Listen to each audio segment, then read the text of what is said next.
جی تھوڑے سے فیچرز میں تھوڑا بتا دیتی ہوں. اعوذ باللہ من الشیطان الرجیم، بسم اللہ الرحمن الرحیم. السلام علیکم ورحمۃ اللہ وبرکاتہ. اللہ تعالیٰ آپ سب کا آنا قبول کرے اور ہم سب سے اس وقت میں بہترین خیر کا کام لے لے. ابھی آپ نے کیلنڈر دیکھا ہے، ماشاءاللہ آپ پہلے آڈینس ہے جن کو یہ شو کیا گیا ہے، کیونکہ ابھی یہ بالکل برانڈ نیو پروجیکٹ ہے. تو بیسیکلی تھوڑا سا میں آپ کو اس کا بتانا چاہتی ہوں کہ ہم لوگوں نے یہ تجربہ آج سے 3-4 سال پہلے بھی کیا. وہ اتنا زیادہ لوگوں کو بینیفیشیل لگا کیونکہ اس میں ہر مہینے کا ایک تھیم تھا.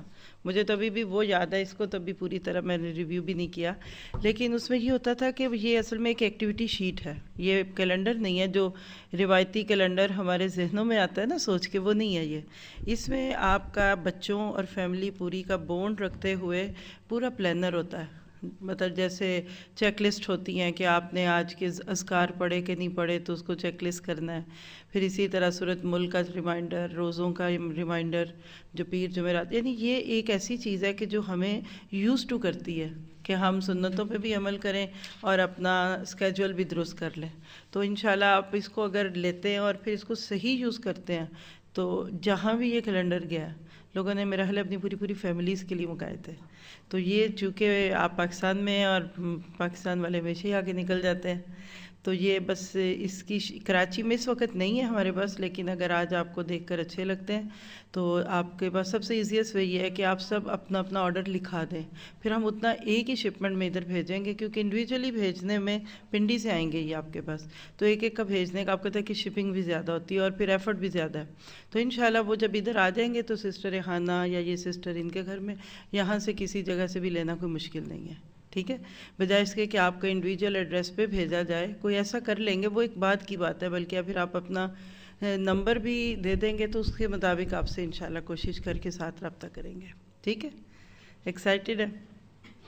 چلیے الحمدللہ. یہ بتائیے کہ آپ میں سے کل کون کون تھا اس کلاس میں؟ ہم سبھی اپنے سیل فونز بند ہی کر دیں، یعنی وائبریشن پہ بھی ہوتا ہے تو توجہ رہتی ہے. اور میں آپ سب کی اپنے سے میں دعا کرتی ہوں کہ اللہ تعالیٰ کوئی ایمرجنسی نہ ہو کہ ہمیں بعد میں ایک فون کو بند کرنے کا افسوس ہو. اللہ پہ ڈال دیجئے. فلائٹ میں تو 8-10 گھنٹے فلائٹ میں فونز بند ہوتے ہیں. اور سب سے بڑی بات ہے کہ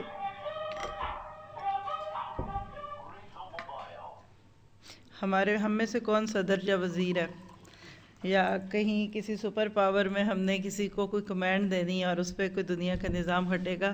وہ بھی تو وقت تھا نا کہ جب فون نہیں تھے. ایسے ہی ہے نا. تو انشاءاللہ آج ہم واپس اپنے آپ کو اللہ تعالیٰ کے اس کلام کی محفل میں لے کے چلتے ہیں جو بہت ہی زیادہ مجھے لگتا ہے کہ میرے لیے بینیفیشیل ہوتا ہے. تو کل آپ میں سے کون کون تھے؟ دوبارہ ہاتھ کھڑے کریے. ماشاءاللہ اکثر ہو گئے. کوئی بات جو گھر جا کر آپ کو سننے میں یا سمجھنے میں یا کوئی بات آئی ہو تو شیئر کر سکتے ہیں آپ لوگ. خوشی تھی. خوشی کیوں نہ ہو، قرآن میں خوشی ہے. فَبِذَالِكَ فَلْيَفْرَحُوا هُوَ خَيْرٌ مِّمَّا يَجْمَعُونَ. اللہ سبحانہ تعالیٰ فرماتے ہیں کہ اس قرآن کے ساتھ خوشیاں مناؤ، یہ ہر اس چیز سے بہتر ہے جو لوگ جمع کرتے ہیں. عموماً لوگ کیا جمع کرتے ہیں ہم سب کو ہی پتہ ہے. مال تو خرچ کرتے ہیں، جمع نہیں ہم کرتے. اب ہم خرچ کرتے ہیں. لیکن واقعی یہ سچ ہے کہ دنیا کی چیزیں ساری بھی لے لیں پھر بھی شرط نہیں ہے کہ آپ کو خوشی مل جائے، لیکن اس قرآن کو پانے کے بعد سچی خوشی آپ کو مجھے مل جاتی ہے. تو سورت جو بھی ہم نے پڑھا، انشاءاللہ میں ابھی اس کا خلاصہ 1-2 جملوں میں کچھ کروں گی تاکہ آپ کا ربط اس سے جڑ جائے. یہ اس کو لگا دیجیے گا. اور دوسرا یہ ہے کہ ہم انشاءاللہ تعالی آج آیت نمبر 122 سے آگے چلیں گے اور ترتیب وہی ہوگی کہ غزوہ احد آیتوں کے ساتھ ساتھ ہم غزوہ احد میں سے جو سبق ہے وہ دیکھیں گے. اور قرآن کی ترتیب ہی مجھے سب سے اچھی ترتیب لگتی ہے. تو آئیے شروع کرتے ہیں آیت نمبر 122 سے. کوئی تلاوت کرنا چاہتا ہے تو آ جائے پلیز. کل کس نے کی تھی؟ آپ میں سے کوئی سسٹر ہیں جو تلاوت کرنا چاہیں؟ اس سے بھی برکت ہوتی ہے، آپ کو پتہ ہے محفل کی. جی کون؟ عائشہ آ جائیے. آئیے شاباش. پہلے آیت کی تلاوت کر لیتے ہیں اور پھر اس کے بعد انشاءاللہ شروع کرتے ہیں. اور اگر آپ مجھے کہیں کہ میں آپ کو بالکل ہی اسٹوڈنٹ بنا کر دیکھوں تو پھر میں کہوں گی آپ سب مل کر پڑھیں گے. ہم لوگ کلاس میں کیا کرتے ہیں کہ جب ہماری کلاس شروع ہوتی ہے تو جو تجوید ٹیچر جن کی تجوید سب سے بہتر ہے وہ پڑھتی ہیں اور ساتھ وہ آپ بھی پڑھتے ہیں. یعنی آج ایکسپیرینس کریے, ابھی آپ کے ساتھ تلاوت کریں گی نا تو آپ کے سامنے اسکرین پہ تو کھلا ہوا ہے, آپ ان کے ساتھ ساتھ کریں گے, ٹھیک ہے. تو ایک جیسے وہ کبھی مدرسوں میں حفاظ کی آوازیں اٹھتی دکھتی ہوں گی, کتنا پیارا ماحول بن جاتا ہے. تو ہم آج کل اپنی کلاسز میں یہی کر رہے ہیں کہ جس سے فائدہ یہ ہوتا ہے کہ الحمدللہ لوگ جو ہیں وہ تجوید بھی سیکھ لیتے ہیں اسی بہانے. آپ چاہیں تو سسٹر اسکرین سے پڑھتی جائیے, یا آپ کے اپنا مصحف ہے تو آ جائیے, جو بھی طریقہ آپ کو ایزی لگتا ہے. تو یہ آپ کے میرے پریکٹس کے لیے بھی ہے اور برکت کے لیے بھی, اور ہم ان آیتوں میں سے ڈھونڈیں گے بھی کہ ہمیں کیا ملا. یہ آپ کو لینا ہے تو اپنے ہاتھ میں لے لیجیے مائک. 129 تک آپ کو بتاتے جائیں گے, اسکرول میں کرتی جاؤں گی, آپ پڑھیے. آپ ادھر کھڑے تھے, اس کو اٹھا لیجیے, اٹھ رہے چلیے. آپ پھر ایسے کر لیجیے, آپ کی مرضی, آپ کانشیس نہیں ہوں یہ خود ہی لے لے گا تھوڑا. بسم اللہ الرحمن الرحیم اذ تقول للمؤمنین ألن يكفيكم أن يمدكم ربكم ب3,000 من الملائكة منزلين بلى إن تصبروا وتتقوا ويأتوكم من فورهم هذا يمددكم ربكم ب5,000 من الملائكة مسومين وما جعله الله إلا بشرى لكم ولتطمئن قلوبكم به وما النصر إلا من عند الله العزيز الحكيم ليقطع طرفا من الذين كفروا أن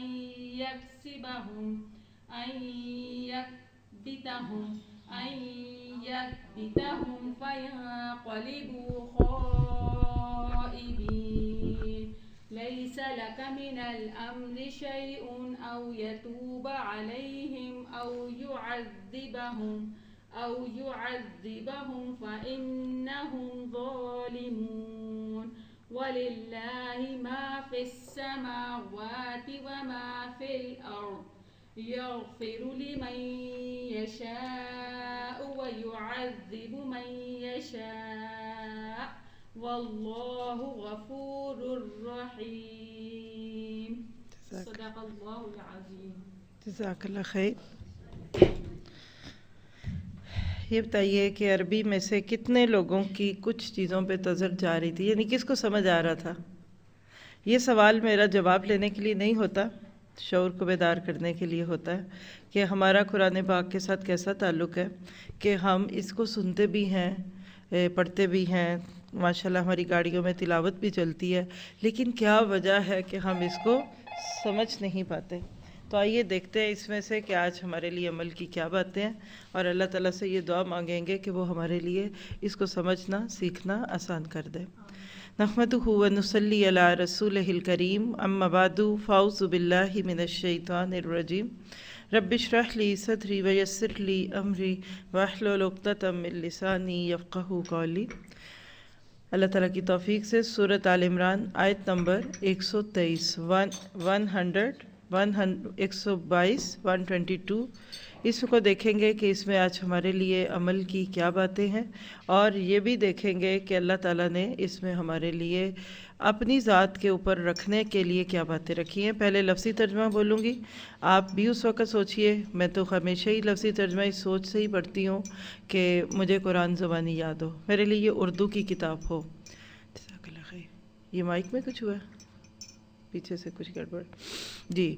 اس جب ہمت ارادہ کیا طائفتانی دو گروہوں نے منکم تم میں سے, یہ آیت ہو گئی تھی نا ہماری, اس کا صرف ساتھ دیکھیں گے.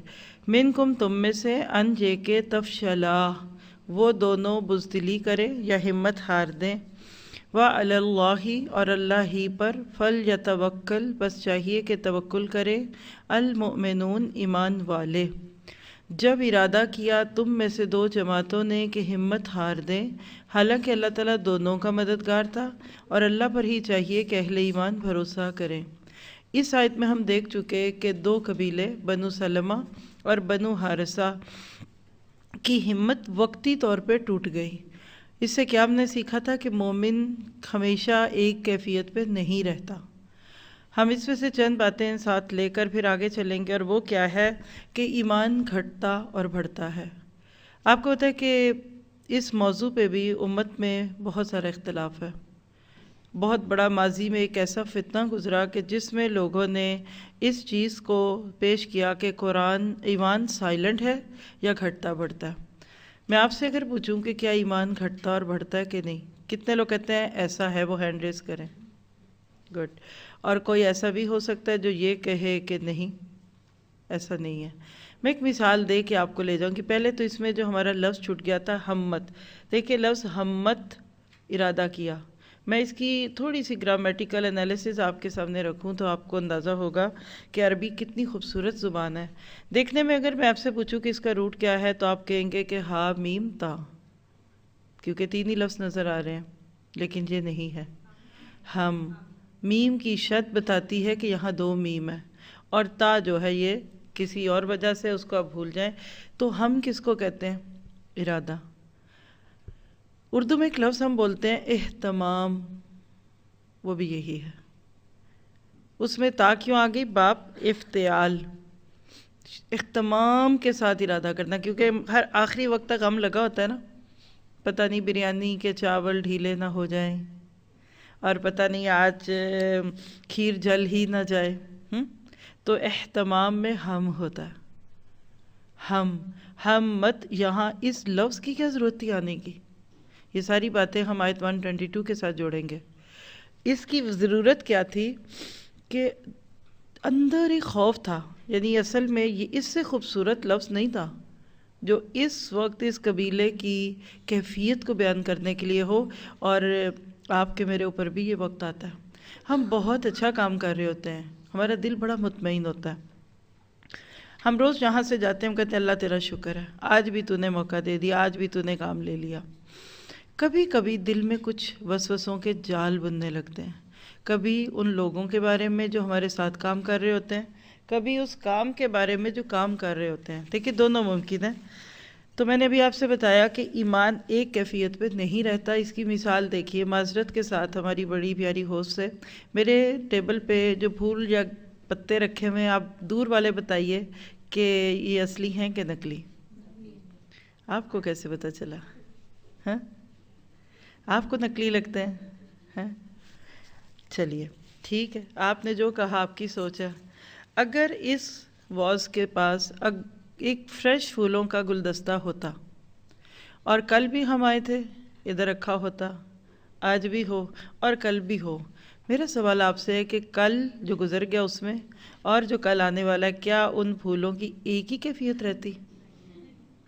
یہ ایمان ہے. میں نے آپ کو جواب دے دیا. نقلی چیز ہمیشہ ایک ہی کیفیت پہ رہے گی. اصلی پہلے بہت بلومنگ، بہت فریش، بہت خوبصورت، لیکن بعد میں پھر اس میں کمی آتی ہے. تو یہ جو اس گروہ کا تھا نا معیار، یہ اصلی تھے.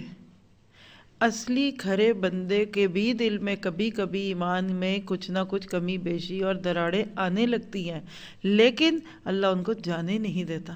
یہ دعا کریں. اول تو وسوسے آئی نا، اعوذ باللہ پڑھا کریں. من شرور انفسنا، نفس کے شر سے بچنے کی بہت ساری دعائیں اللہ کے نبی نے سکھائیں، وہ پڑھیں. اور دوسری بات ہے کہ اگر کبھی جہاں آپ کام کر رہے ہیں، جن لوگوں کے ساتھ کر رہے ہیں، یا کچھ بھی ڈاؤٹ آنے لگے تو اعوذ باللہ پڑھیں. اللہ نے ان کو جانے نہیں دیا، اور اللہ تعالیٰ کبھی آپ کو مجھے بھی اس کام سے نہ ہٹا دے. اب ہم شروع کریں گے آیت نمبر 123. وَلَقَدْ اور البتہ تحقیق نَصَرَكُمُ اللَّهُ مدد کی تھی تمہاری اللہ نے. کہاں؟ بی بدرن، بدر میں، کس حال میں یا کب، وانتم، اور تھے تم، اذلہ، بہت کمزور. یعنی کیا اللہ تمہاری آج مدد نہیں کرے گا؟ بلکہ آج تو اللہ تعالیٰ نے تمہیں ایک بہت ہی بڑی کاز کے لیے بلایا ہے. اللہ تعالیٰ تو تمہاری مدد بڑی کمزوریوں کی حالت میں پہلے بھی کر چکا. فاتقوا اللہ، مدد لینے کا طریقہ فاتقوا اللہ، اللہ کا تقوی اختیار کرو، اس سے ڈر جاؤ. لعلکم، تقوی اختیار کرنے سے کیا ملے گا؟ تاکہ تم تشکرون، تم شکر کرو. بہت ہی خوبصورت بات ہے، اس میں تقوی سے شکر پیدا ہوتا ہے. اس کو تو ہم اینڈ پہ دیکھتے ہیں. یہاں اللہ تعالیٰ نے تقریباً 1 سال کچھ مہینے پہلے ہوئی جنگ کی مثال دے دی. ذکر تو چل رہا ہے احد کا، اور احد میں مسلمانوں کے حوصلے ٹوٹنے لگے کہ ہائے اتنا بڑا ٹارگیٹ، ہائے اتنا یہ وہ، تو ہم تو ہاریں گے. اور خاص طور پہ جب 300 بیچ میں سے نکل گئے، 1/3 لوگ نکل گئے، تو باقیوں کو لگا کہ ہم تو پہلے ہی تھوڑے تھے، تو اب تھوڑوں میں سے بھی بہت سارے چلے گئے. تو اللہ تعالیٰ نے وہاں تسلی دی کہ وَلَقَدْ نَصْرَكُمُ اللَّهُ، لوگوں میں مت الجھو، ریسورسز کو مت دیکھو، اپنے ہاتھوں کو مت دیکھو، اللہ کو دیکھو. یہ مراد ہے، اس لیے کہ مدد تو آتی اللہ کی طرف سے. انسان کی کمزوری کیا ہے کہ یہ ظاہری حالات پہ نظر رکھتا ہے. آپ کسی سے بھی کہیں کہ مجھے کچھ جگہ خریدنی ہے، وہ کہیں گے پیسے کتنے ہیں. آپ کہتے جذبے بڑے ہیں، تو وہ کہیں گے خدا حافظ، جذبوں سے یہاں کوئی جگہ نہیں آتی. حالانکہ لوگوں کو یہ پتہ ہی نہیں ہے کہ جذبوں سے جگہ نہ بھی آئے نا، اللہ کی مدد آتی ہے. لکھ لیں یہ جملہ. ہم بات کر رہے ہیں اس وقت وَلَقَدْ نَصْرَكُمُ اللَّهُ بِبَدْرٍ. میں آپ سے سوال کرتی ہوں کہ کیا صرف اللہ کی مدد بدر میں آئی تھی؟ اور کیا بدر میں فرشتوں کا نزول صرف نبی صلی اللہ علیہ وسلم کے لیے تھا؟ کیا آپ کے میرے اوپر اللہ کی مدد آئی؟ یا کبھی ہم پہ بھی فرشتے نازل ہوئے جو اگلی آیت میں؟ تو مدد سب کی ہے، اللہ کی مدد ہے، لیکن مدد کس معیار پہ ہے؟ ایمان اور صبر کے ساتھ.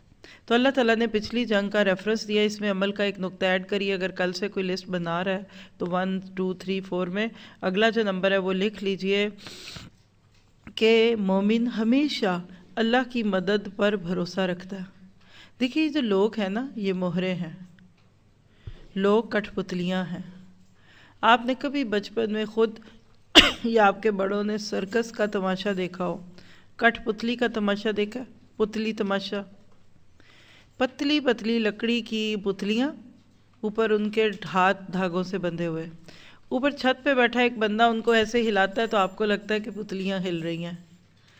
یاد آ رہا ہے کچھ؟ دیکھا جائے تو ہم سب بھی ایسے ہی ہیں. یہ دیکھیے، یہ میرا ہاتھ اٹھا، نیچے ہوا، میں نے ادھر ہاتھ رکھا. آپ بھی یہ کر سکتے ہیں نا. ظاہر آپ کو کیا لگ رہا ہے کہ یہ میں کر رہی ہوں، لیکن کر اللہ رہا ہے. وہ پتلیوں کی طرح ڈوریاں نہیں ہمیں دکھ رہی. جتنا زیادہ اپنے آپ کو اللہ پر ڈال دیں، کیونکہ وَأَنْتُمْ أَذِلَّةٌ فَاتَّقُوا اللَّهَ لَعَلَّكُمْ تَشْكُرُونَ. اور بالکل اوپر کی آیت کا آخری حصہ دیکھ لیجئے کہ وَعَلَى اللَّهِ فَلْيَتَوَكَّلِ الْمُؤْمِنُونَ. توکل ہے ہی یہ چیز کہ آپ اپنی پوری کوشش کر لیں اور نتائج اللہ پہ چھوڑ دیں. آپ نے پوری کوشش کی، اللہ کا بھی ارادہ تھا تو کام ہو جائے گا. آپ نے کوشش کی، آپ نے کوشش ہی نہیں کی، اللہ کا ارادہ ہوگا پھر بھی کام نہیں ہوگا. تو 2 ارادوں کے ملنے کا نام کام کا ہونا ہے. دوسری بات اس حصے میں سے یہ بھی لے لیجئے، وَأَنْتُمْ أَذِلَّةٌ کہنے کی کیا ضرورت تھی؟ یہ دیکھ لیجئے. اور اذلہ ذلیل لفظ ہے، جو اردو میں والا ذلیل نہیں ہے، بلکہ یہ وہ ہے جو گائے کے واقعے میں ہم پیچھے پڑھ چکے. لا ذلول، گائے ہل نہ جوتی ہو، یعنی بہت ہی زیادہ اسے محنت نہ لی گئی ہو. یہاں مراد کیا ہے کہ تم عزیز کے مقابل ذلیل ہو، یعنی اس کا اپوزٹ ڈکشنری میں عزیز ہے. اللہ تعالیٰ کا نام کیا ہے؟ العزیز. تو جب اللہ العزیز ہے تو بندہ الذلہ ہے. اس کی جمع یعنی الذلہ ذلیل کی بھی جمع ہے اور ذلول کی بھی جمع ہے. عزیز کے کیا معنی ہوتے ہیں؟ آپ میں سے کبھی کسی نے اسماء الحسنہ کی سیریز پہ کوئی لیکچر کیا، سنا، یا کوئی اس کی پورا کورس کیا؟ نہیں کیا نا، تو صرف اللہ تعالیٰ کا یہ نام العزیز جا کر سن لے. الحمدللہ اللہ نے موقع دیا، 3-4 سال کی کوششوں سے یہ نام ہمارے پڑھائے بھی گئے اور ریکارڈ بھی ہیں، ویب سائٹ پہ بھی ہوں گے اور ویب سائٹ ایپس پہ بھی ہوں گے۔ صرف لفظ العزیز کو کھولیے اور سنیے تو آپ کو العزیز کے معنی غالب، زور آور اور دوسروں کی دسترس سے باہر، یعنی اللہ تعالیٰ غالب بھی ہے، اللہ تعالیٰ زور آور بھی ہے اور دوسروں کی دسترس سے بالکل خالی آگے ہے۔ اس کے مقابلے میں ذلیل کا کیا معنی ہوتا ہے؟ نمبر 1 کمزور، ناتواں اور دوسروں کے لیے لقمہ تر بننے والا۔ سچ بتائیے کیا ہم ہیں نہیں ہیں؟ اللہ تعالیٰ سے یہ دعا کیجئے کہ ہمیں اپنی کمزوریوں کا پتہ لگ جائے۔ ایک بچہ دنیا میں آتا ہے کتنا کمزور ہوتا ہے، سائڈ بھی نہیں پلٹ سکتا، ناک پہ بیٹھی مکھی نہیں اڑا سکتا، پیٹ میں درد ہے کہ کان میں نہیں بتا سکتا، زیادہ زیادہ کر سکتا ہے تو رو سکتا ہے۔ پھر وقت کے ساتھ کیا ہوتا ہے کہ ماں کی ضرورت کم سے کم رہتی ہے، بچہ بیٹھنے بھی لگتا ہے، اٹھنے لگتا ہے، کھانے لگتا ہے، پھر بھاگتا ہے تو پھر بھاگ ہی جاتا ہے۔ ایسے ہی ہے نا؟ ایک جملہ لکھ لیجیے، آپ کو یہ لفظ اذلہ سمجھ آ جائے گا۔ ماں کے ساتھ بچے کی جو محرومی تھی یا ماں کے مقابلے میں کمزوری تھی وہ دن بدن کم ہوتی جاتی ہے۔ اللہ کے ساتھ ہماری کمزوری جو ڈے 1 پہ تھی وہ ہماری موت کے وقت تک قائم رہے گی۔ بچہ کتنی سٹرگل سے دنیا میں آتا ہے، بظاہر سٹرگل ماں کرتی ہے، لیکن اب تو ڈاکٹرز نے بھی کہہ دی کہ بچہ بھی سٹرگل کرتا ہے۔ ماں سٹرگل کر رہی ہوتی ہے، بچہ نہیں پیدا ہو رہا کیونکہ ابھی بچے نے سٹرگل کوشش شروع نہیں کی۔ بالکل اسی طرح سے جان نکلتے وقت کیا ہے؟ وَالنَّازِعَاتِ غَرْقًا وَالنَّاشِطَاتِ نَشْطًا۔ دنیا میں آئے اللہ کے حکم سے۔ سورۃ فاتر میں اللہ تعالیٰ فرماتے ہیں کہ یا ایھا الناس انتم الفقراء الی اللہ واللہ هو الغنی الحمید۔ اے ایمان والو، تم اللہ کے مقابلے میں فقیر ہو اور اللہ غالب بھی، اور تعریف کیا گیا ہے۔ تو پھر آپ کہہ سکتے ہیں کہ جب اس کو جسمانی طور پر لیں تو اذلہ کا لفظ برا نہیں ہے، لیکن نوٹ کیجئے اخلاقی طور پہ جب لفظ آتا ہے ذلیل تو یہ وہ ہے جو ہم اردو میں بولتے ہیں عیب ہے، یہ کمزور اور بہت ہی لو کیلیبر کے بندے کے لیے یہ لفظ بولا جاتا ہے۔ تو اذلہ کا معنی دوسروں کے مقابلے میں، اگر میں آپ کو ایک انگلش کا لفظ بول دوں تو آپ بہت ایزیلی سمجھ جائیں گے اذلہ کیا ہے، ایزی گوئنگ۔ سورۃ مائدہ میں ہم پڑھیں گے آگے، اذلۃ علی المؤمنین اعزۃ علی الکافرین۔ سچے مومن کیسے ہوتے ہیں یا اللہ جن لوگوں کو لے آئے گا وہ کون ہوں گے؟ مسلمانوں کے لیے انتہائی نرم اور کفار کے لیے انتہائی سخت ہوں گے۔ یعنی جب کفار ان کو اپنی خواہشات پوری کرنے کے لیے استعمال کرنا چاہیں تو یہ پتھر کی چٹان بن جائیں گے، اور جب مسلمانوں کے سامنے آئیں گے تو ریشم سے زیادہ نرم اور پھول کی پتی سے زیادہ نازک۔ آپ نے سنا ہوگا شعر، ہو رسم حق و باطل تو فولاد ہے مومن، اور وہ ہلکا یاراں تو بریشم کی طرح نرم۔ یہ ہے مومن۔ مومن کو ذلہ ہونا چاہیے۔ یہ میں اس لیے بار بار کہہ رہی ہوں، کوئی مائنڈ نہ کر جائے کہ اللہ نے ہمیں ذلیل کیوں کہا ہے۔ کتنوں کو بات پوری سمجھ آ گئی ہے؟ میں بھی خلاصہ کروں گی۔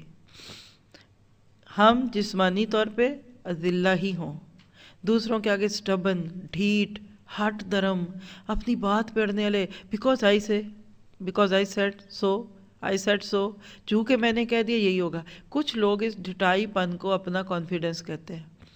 اللہ کے نبی نے فرمایا وہ مومن اللہ کو بڑا پیارا لگتا ہے جس کے ساتھ معاملہ کرنا آسان ہو۔ بعض خواتین شاپنگ کرنے جاتی ہیں، اگلے سر پہ بازو رکھ لیتے ہیں، بی بی جاؤ، اتنے کا دیتے ہیں۔ سبزی کی ریڑھی پہ کھڑی بحث کر رہی ہوتی ہیں، آپ کو سوٹ کرتا ہے آپ لے لیجئے، نہیں سوٹ کرتا جائیے کسی اور سے لے لیں۔ تو آپس کے معاملات میں سخت نہیں ہونا چاہیے۔ آپ دیکھیے کہ یہ کیسی بری کردار کی کمزوری ہے، آپ اپنے اوپر لیں، خود سے پوچھیں کیا میں اذلہ ہوں؟ لوگ جب میرے سے معاملہ کرتے ہیں تو خوش ہو جاتے ہیں، جب میں لوگوں سے معاملہ کرتی ہوں تو لوگوں کو میرے ساتھ ایزی لگتا ہے، اور اسی کا دوسرا نام معاملات ہے۔ 2 لفظوں کی حدیث یاد رکھیے، الدین المعاملہ، دین تو معاملوں کا نام ہے۔ حضرت عمر فاروق کے سامنے کسی نے دوسرے شخص کی تعریف کی، کچھ مبالغہ کر دیا ہوگا، تو حضرت عمر نے پوچھا یہ بتاؤ کہ کیا وہ تمہارے ہمسائے میں رہتا ہے؟ کہا نہیں۔ کہا کبھی تمہارا اس کے ساتھ معاملہ پڑا ہے جیسے لین دین؟ کہا وہ بھی نہیں۔ کہا یہ بتاؤ کبھی اس کے ساتھ سفر کیا ہے، ٹریولنگ؟ کہا وہ بھی نہیں۔ کہا پھر تمہیں حق نہیں پہنچتا کہ تم کسی کے ساتھ کسی کی تعریف کرو، کیونکہ انسان کھلتا ہے اگر تو ہمسایوں پہ کھلتا ہے، انسان کھلتا ہے تو سفر میں کھلتا ہے، اور انسان کھلتا ہے تو معاملوں میں کھلتا ہے۔ بلیو می، یہ اتنا بڑا لفظ ہے اس آیت کا کہ آپ اپنی ماسیوں سے جا کر کل پوچھئے گا کہ اے فاطمہ یہ بتا میں بڑی کوئی سخت مالکن تو نہیں ہوں؟ اور لکھ لیجیے اذلہ ہونے کے لیے ایک شرط ہے بس، تکبر چھوڑ دیں، بڑے ہو جائیں، اپنی نظروں میں چھوٹے، بندوں کی نظروں میں بڑے۔ اور کبر بھی یہی چیز ہے، تکبر۔ اب اس پہ بھی آپ کو اگر ریفرنس دوں تو تکبر پہ بھی ہم نے دورہ قرآن 2010 میں 9ویں پارے میں بات کی تھی، 9th پارہ، یہ دین و دنیا کورس جو ساتھی کچھ کر بھی رہے ہیں اور کچھ کرنا چاہ رہے ہیں آگے، اس کے بھی پارہ نمبر 10 کا ٹاپک ہی تکبر ہے۔ متکبر شخص جو ہوتا ہے نا، وہ اپنے آپ کو دوسروں سے بڑا اور دوسروں کو خود سے چھوٹا سمجھتا ہے۔ اسی کی ایک چھوٹی سی مثال دے دیتی ہوں۔ پہاڑ پہ کھڑا شخص، آپ دور سے اس کو دیکھتے ہیں، آپ کو کتنا دکھے گا؟ بونا۔ لیکن وہ وہاں کھڑا ہو کر آپ کو دیکھے گا تو اپنے آپ کو دوسروں سے کتنا اونچا سمجھے گا۔ وہ کیا سوچ رہا ہے کہ میرا قد آپ سب سے اونچا ہے، تو دوسرے نیچے سے دیکھ رہے ہیں کہ یہ پہاڑ پہ کھڑا ہے اس لیے چھوٹا ہے اتنا سا۔ یعنی متکبر شخص خود کو بڑا سمجھتا ہے لیکن لوگ اس کو چھوٹا سمجھ رہے ہوتے ہیں۔ قریب کھڑا بندہ آپ کے برابر کا لگتا ہے، دور ہوگا تو چھوٹا لگے گا۔ جہاز کی مثال لے لیجئے، اپنے اندر سے کبر نکالنا ہے۔ کل سارا دن میں ایک جملے پہ بڑی غور کرتی رہی جو کسی نے بے ساختگی میں بول دیا مجھے، کہیں بھی کئی جگہ جاتی ہوں تو انہوں نے کہا کہ پہلی ٹیچر ہیں کہ جنہوں نے آ کر حاضرین سے ہاتھ ملائے۔ میرے لیے تو یہ کوئی نئی بات نہیں تھی، انہوں نے پتہ نہیں یہ جملہ کیوں بول دیا۔ اب بڑے مجمع میں ہر ایک سے ملانا تو ممکن نہیں ہوتا، لیکن نظر ملے تو سلام کریں، اگر کوئی ہاتھ میں آ دے ہاتھ، کیا حرج کیا اس میں؟ کیا میں آپ سے اہم ہوں؟ دیکھیے آپ سب مجھے صرف ایک سٹیپ چھوٹی جگہ پہ بیٹھے، میں آپ سے صرف ایک سٹیپ ہے، دیکھ لیجئے نیچے، تو کیا میں آپ سے اعلیٰ ہو گئی ہوں؟ نہیں۔ یاد رکھیے، خیرکم من تعلم القرآن وعلمہ۔ یہ سٹیجز، یہ پروٹوکول، یہ گلیمر، یہ اس بات کی بالکل دلیل نہیں ہے کہ آپ بڑے اعلیٰ ہیں۔ انہی سٹیجز پہ کھڑے ہو کے لیڈرز جو ہیں وہ لڑائیاں کروا رہے ہیں اور سیاسی بیان دے رہے ہیں اور گناہ کے کام میں، تو کیا وہ اعلیٰ ہو گئے؟ کبھی اپنے آپ کو بڑا نہ سمجھے، لو پروفائل رکھے۔ یہ دعا کیا کرے کہ اللہ ہمیں عاجزی دے۔ جب بات کرنے والا، جو میں اپنے اوپر لے رہی ہوں اس وقت، آپ اس کو استاد کہہ لیں، مبلغ کہہ لیں، ٹیچر کہہ لیں، جب اس کے اندر اپنی بڑائی ہوتی ہے نا، دوسرے اس کو گناہ گار لگتا ہے، حقیر، ہاں وہ کافر، وہ جہنمی، وہ ہیں۔ بعض لوگ سوچتے ہیں کہ زبان نرم ہوتی ہے، فلاں کی زبان بڑی نرم ہے، وہ بڑی میٹھی زبان ہے، غلط کہتے ہیں۔ زبان کی نرمی کے پیچھے دل کی نرمی ہوتی ہے۔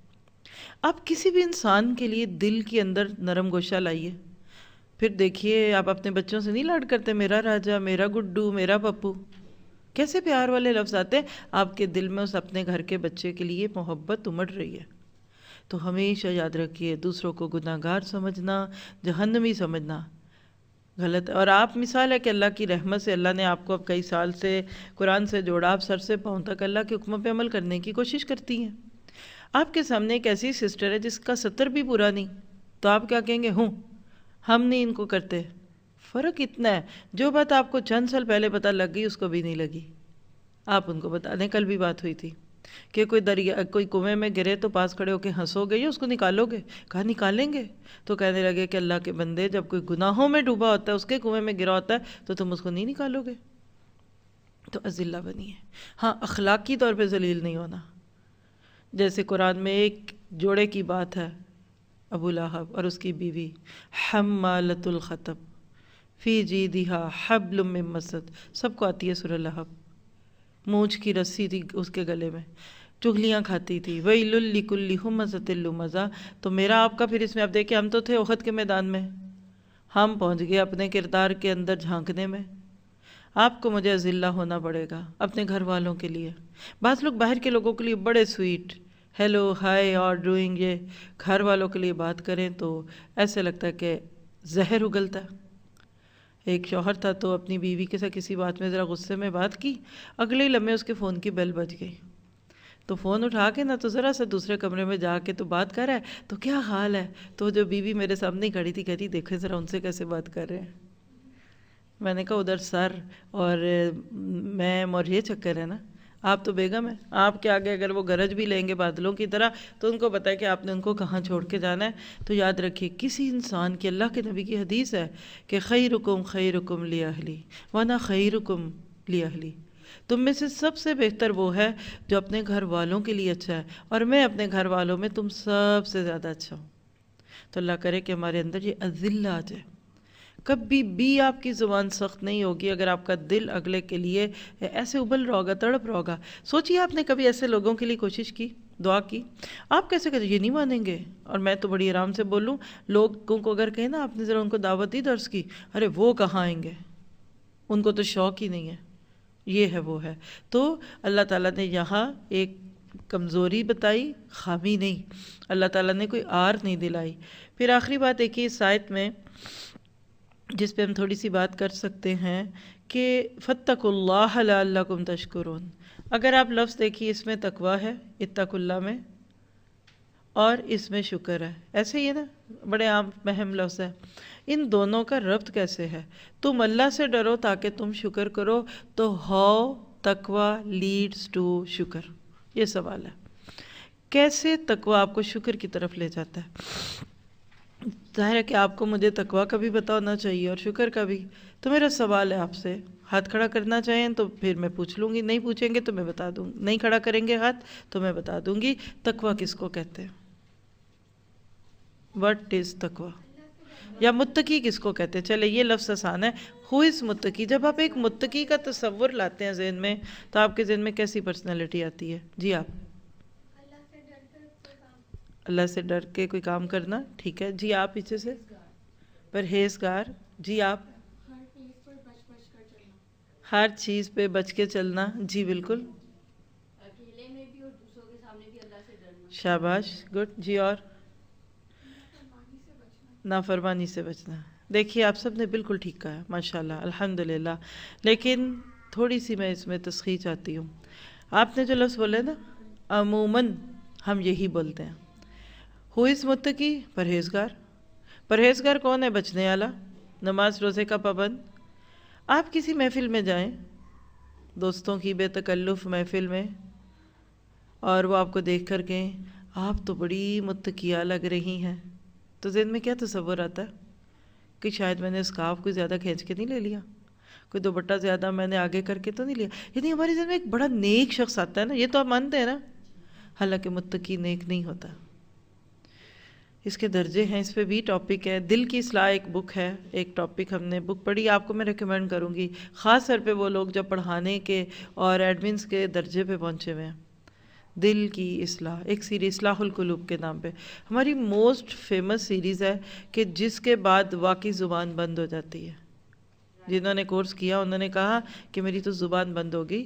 رائٹر ان کے میں آپ کو بتا دوں گی، آپ یہ بک بھی، آپ کو تو یہاں بک کام ملے گی، ویسے پہلے نہیں مل رہی تھی، پیچھے پرنٹ آؤٹ اس کا شارٹ تھا ورژن.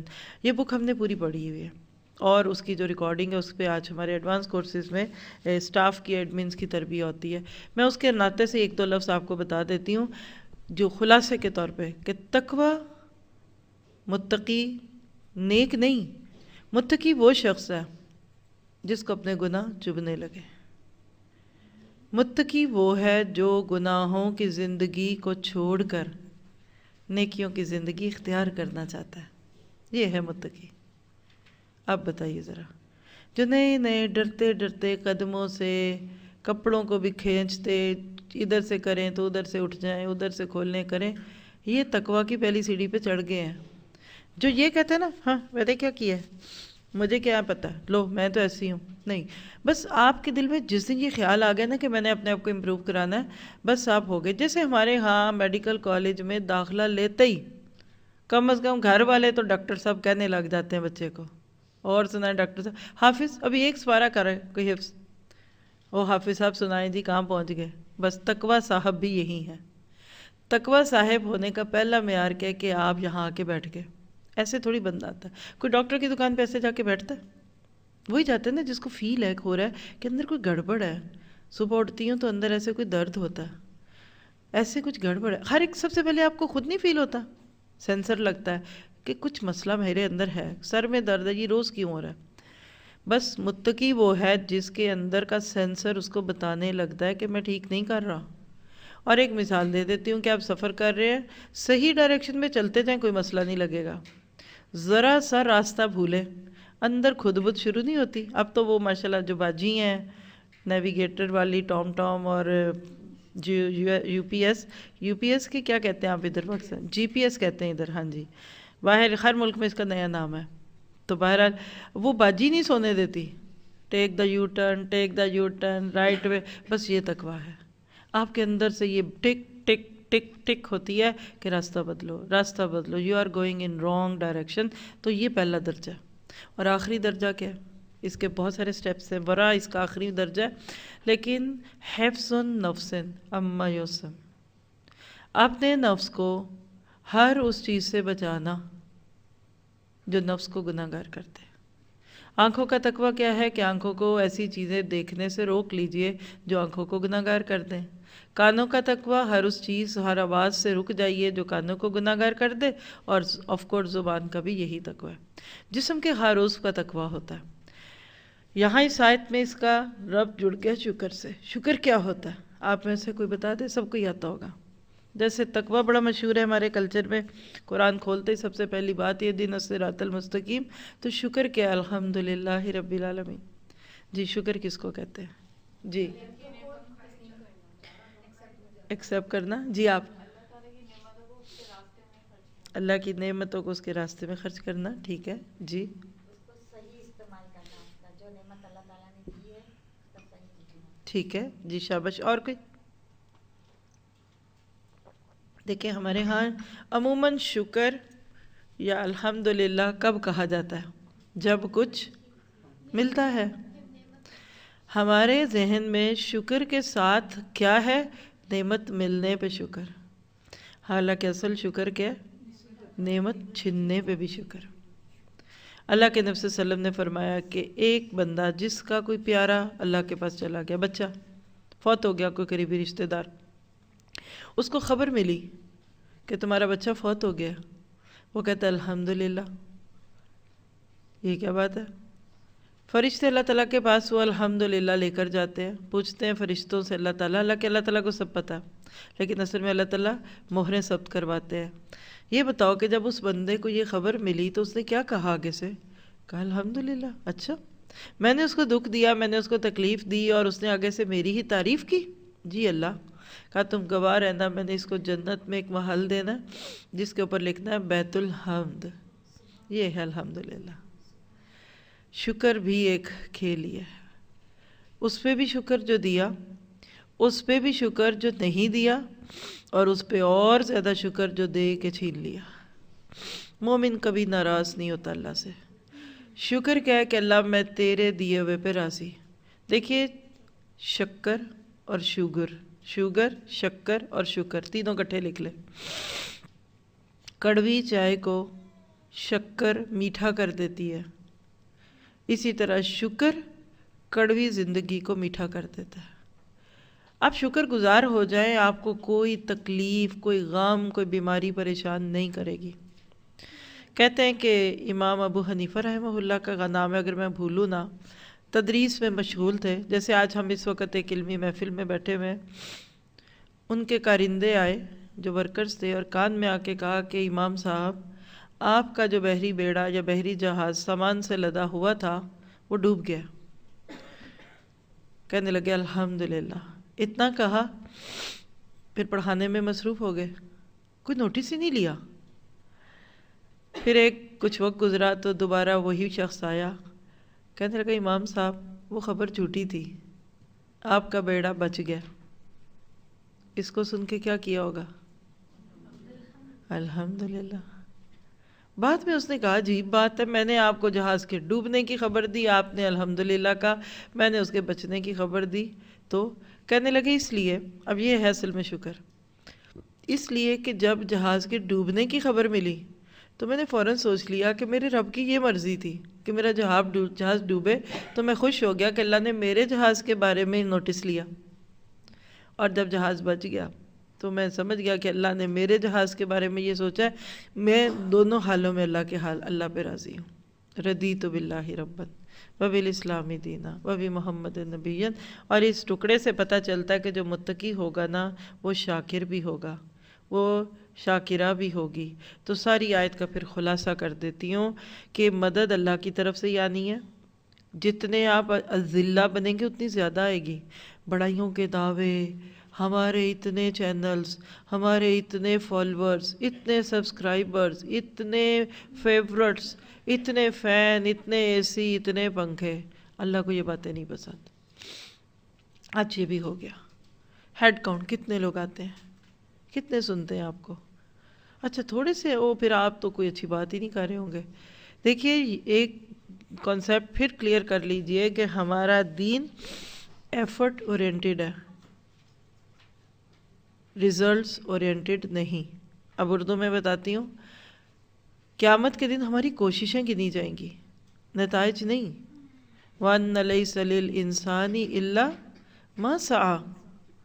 کوششیں ہیں، ورنہ تو حضرت نوح ناکام ہو گئے. قیامت کے دن اللہ تعالیٰ حضرت نوح کو یہ کہہ دے گا، نوح آپ تو بالکل ہی فیل ہو گئے ہیں، نعوذ باللہ. 950 نمبروں میں سے آپ نے 70-80 نمبر لیے ہیں. ٹون سے بات سمجھ جائیں گے آپ. اتنے سال میں اتنے کو بندوں کو مسلمان کیا، اور دیکھیں نوح آپ تو اپنے بیٹے کو نہیں مسلمان کر سکے، آپ کی تو بیوی پیچھے رہ گئی. نہیں، نوح کا قصور نہیں ہے. آپ سب یہاں آ کر بیٹھے، میں بھی، ہم سب ایک ہی ہال میں ہیں نا. کیا خیال ہے آپ سب کا، ہمارا، میرے سمیت آپ کا اجر ایک ہی جتنا ہے؟ نہیں. کوئی نیبر سے آیا، بیل کی اور کمرے میں آ گیا، اور کوئی 1 گھنٹے سے آیا اور کوئی 1.5 گھنٹے سے آیا. ایک وجہ یہ ہوتی ہے، سمجھ گئے، دوری، فاصلہ. دوسری حالات، ایک کے گھر والے کوآپریٹو ہی نہیں ہیں بلکہ منع کرتے ہیں، اور دوسری کے کہتے ہیں جاؤ بیگم کچھ سیکھ کر آؤ. فرق ہے نا. تو یاد رکھیے اللہ تعالیٰ نے آپ کے میرے ساتھ جو معاملہ کرنا ہے وہ ہمارے حالات اور ہماری شاکلہ کے مطابق کرنا ہے. ایک بندہ 1 دفعہ ترجمہ پڑھتا ہے اس کو یاد ہو جاتا ہے، کوئی 10 دفعہ بھی پڑھے تو یاد نہیں ہوتا. تو اب اس کے نمبر آگے 25 میں سے 25، اس کے آئے 25 میں سے 10. دنیا تو یہی کہے گی کہ یہ ناکام ہے، وہ فرسٹ ہے. اللہ کو پتہ ہے کہ آپ میں سے 25 نمبر لینے والا کل عمل کے پرچوں میں فیل ہو جائے. تو کیا پتہ چلا کہ ہمیشہ اللہ تعالیٰ سے اچھا گمان رکھیے، جو بھی اللہ تعالیٰ کر دے وہ اچھا ہے. پھر آگے اس میں سے کوئی سوال کیجئے، نہیں تو میں آگے چلوں. اس آیت سے آپ کو کوئی نئی بات پتہ چلی وہ ہینڈ ریز کر کے شیئر کریں. جی کلیئر ہے؟ جی بیت الحمد، الحمدللہ. جی اور قیامت کے دن کوششیں گنی جائیں گی، نتائج نہیں. جی بالکل، ہمارا دین ہیڈ کاؤنٹ نہیں ہے بلکہ ایفرٹس کو کاؤنٹ کرے گا. جی آپ کس کی؟ الذلہ کی. جی یہ بہت ہی لاسٹ پوائنٹ ہوتا ہے جو اکثر آیت کا مین چیز ہم لے کے نا آگے چلے جاتے ہیں. ہم پڑھانے والوں کی بات کر رہی ہوں، ہم چھوٹی چیزوں، اور اسی میں سب کچھ ہوتا ہے. میں تو اس کو پڑھ کے آج پڑھا کے جاؤں گی نا تو میرا سارا دن لفظ دماغ میں گھنجے گا، اذلہ اذلہ. تمہیں اللہ کی مدد چاہیے، اذلہ بنو، چھوٹی بنو، عاجز بنو. جیسے اللہ کے نبی بدر کے میدان میں بنے، سب کی جگہ متقرر کی اور خود عریش پہ چلے گئے اور وہاں اپنے رب کے سامنے ہاتھ رکھ دیے کہ اللہ میں نے بڑی محنت سے یہ تھوڑے سے لوگ جمع کیے، اگر آج یہ ختم ہو گئے، دشمنوں نے ان کو بھی ختم کر دیا تو اس زمین پہ تیرا نام نہیں ہوگا. یہ اذلہ ہوتا ہے. تو کوشش کر کے جائے نماز پہ بیٹھ جائیں، کھانا اچھا سے پکا کے نا جا کے نفل پڑھنے شروع کر دیں کہ اللہ میں نے پکا دی ہے، ٹیسٹ تو ڈالنا. آپ بچوں کے رشتے کرتے ہیں، شادیاں کرتے ہیں. پہلے دور میں لوگ کہتے تھے کہ شادی کر کے رخصتی کے بعد ماں باپ جائے نماز پہ کھڑے ہو جاتے تھے کہ اللہ اب یہ بیٹی گئی ہے، ان کے دل جوڑنا اور ان کے گھر کو آباد کرنا. معذرت کے ساتھ کہ آج کے دور میں جس وقت میں ماں بیٹیاں پارلرز میں گھوم رہی ہوتی ہیں اور بال اور کیا کچھ نچوانے کی کوششوں میں ہوتی ہیں، یہ دعاؤں کے وقت ہوتے ہیں، ذلہ کے وقت ہوتے ہیں. آپ کہتے ہیں کسی کو لگے ہی نہ کہ میں اس کی ماں ہوں، میں تو بہن لگوں، اور لوگ کہیں یہ آپ کی بہو ہے، یہ تو آپ کی بہن لگ رہی ہے. آج ہم ذلہ سے اپوزٹ، متکبر تو نہیں میں کہوں گی، لیکن اندر کچھ نہ کچھ بڑائی ہے. ایک آپ کا اپنا پرسنل شوق ہے، آپ کیجئے. میں یہ نہیں کہہ رہی کہ ہر تیار ہونے والا یہ سوچتا ہے، واللہ ہی ایسا نہیں ہے. مطلب آپ کو مجھے لگتا ہے کہ سمجھ آ گیا. اگلی آیت بڑی خوبصورت ہے، دیکھتے ہیں اس کو. آیت نمبر 124 سورۃ آل عمران. پہلے لفظی ترجمہ دیکھیں گے. اس جب تقولو آپ کہہ رہے تھے، کون؟ نبی صلی اللہ علیہ وسلم. کس کو کہہ رہے تھے؟ للمومنین، مومنوں کو. کیا کہہ رہے تھے؟ الَّن یکفیکم، کیا کافی نہیں ہے تمہارے لیے؟ کیا؟ ان، یہ کہ. کیا کافی نہیں ہے؟ یہ کہ یمدکم، مدد کرے تمہاری. کون؟ مومن کس کی مدد کا منتظر ہے؟ ربکم، تمہارا رب. جب تم کہہ رہے تھے مومنوں سے کیا تمہیں یہ کافی نہیں ہے کہ تمہاری مدد تمہارا رب کرے؟ کیسے؟ بِثَلَاثَةِ، 3,000 ہزار کے، من الملائکتی، فرشتوں میں سے. کیسے ہوں گے؟ منزلین، نازل کیے ہوئے، اتارے ہوئے. ایک سٹریچ میں دیکھیے تو یاد کرو وہ وقت ہے پیغمبر جب آپ مسلمانوں سے کہہ رہے تھے کہ کیا تم اس بات پر راضی نہیں ہو کہ اللہ تعالیٰ تمہاری مدد 3,000 فرشتوں سے کر دے. واپس احد کے میدان میں آ جائیے. بدر میں بھی فرشتے اترے، یہاں 3,000 فرشتوں کے نزول کی بات ہے. اور یہ بات پیچھے بھی گزری بدر میں کہ فرشتے اترے تھے، بدر میں اترے تھے، جہاں بھی اترے تھے، ہر جنگ میں فرشتے ہوتے تھے. اس وقت بھی فرشتے ہیں. یہ جو مائک گڑبڑ نہیں کر رہا نا، الحمدللہ یہ فرشتوں نے اس کو تھاما ہوا ہے. اسکرین چل رہی ہے، یہ فرشتے مددگار ہیں. فرشتے مدد کرنے کے لیے آتے ہیں. یہاں جو زیادہ اہم لفظ ہے وہ ہے 3,000. کیوں؟ پچھلی آیت یاد کیجئے، کتنے لوگوں نے ساتھ چھوڑا تھا؟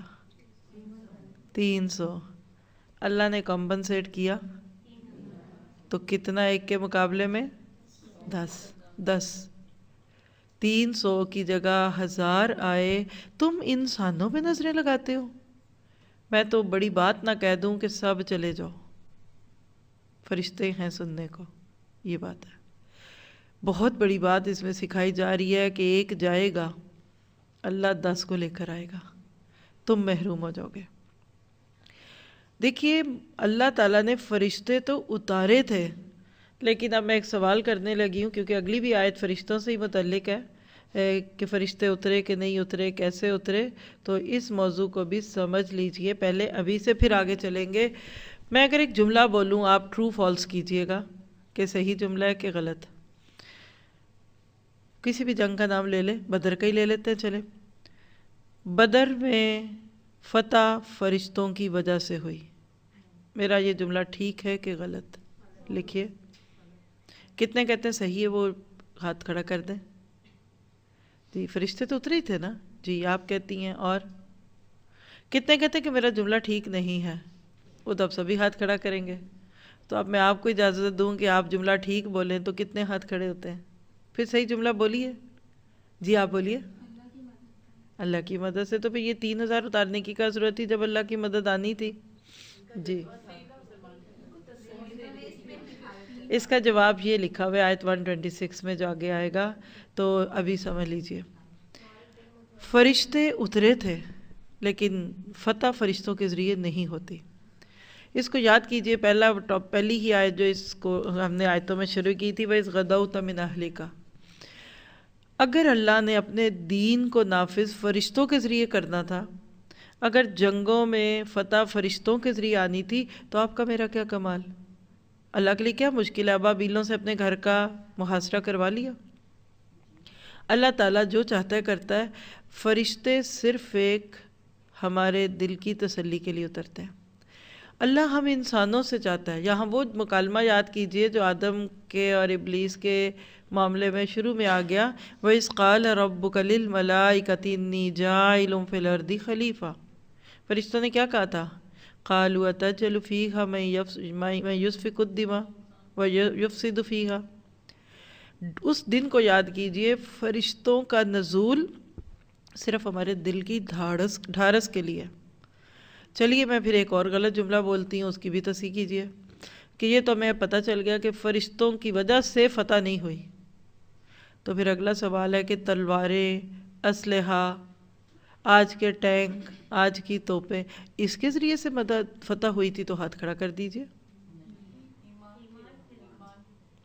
فضائے بدر پیدا کر فرشتے تیری نصرت کو. آج بھی اگر انسان بدر جیسا ایمان لے آئے، بدریوں والا ایمان لے آئے، آج بھی فرشتے اتریں گے، اور کہتے ہیں کہ اترے تھے جنگوں میں، آج تاریخ میں گواہی اس کی موجود ہے۔ تو بات آپ سمجھ چکے ہیں۔ الحمدللہ اللہ تعالیٰ یہاں تسلی دے رہے ہیں کہ دیکھو اس منظر کو یاد کرو جب منافق تم سے ہٹے اور تم ان کی علیحدگی پہ پریشان ہو گئے، ہائے یہ کیا ہوگا؟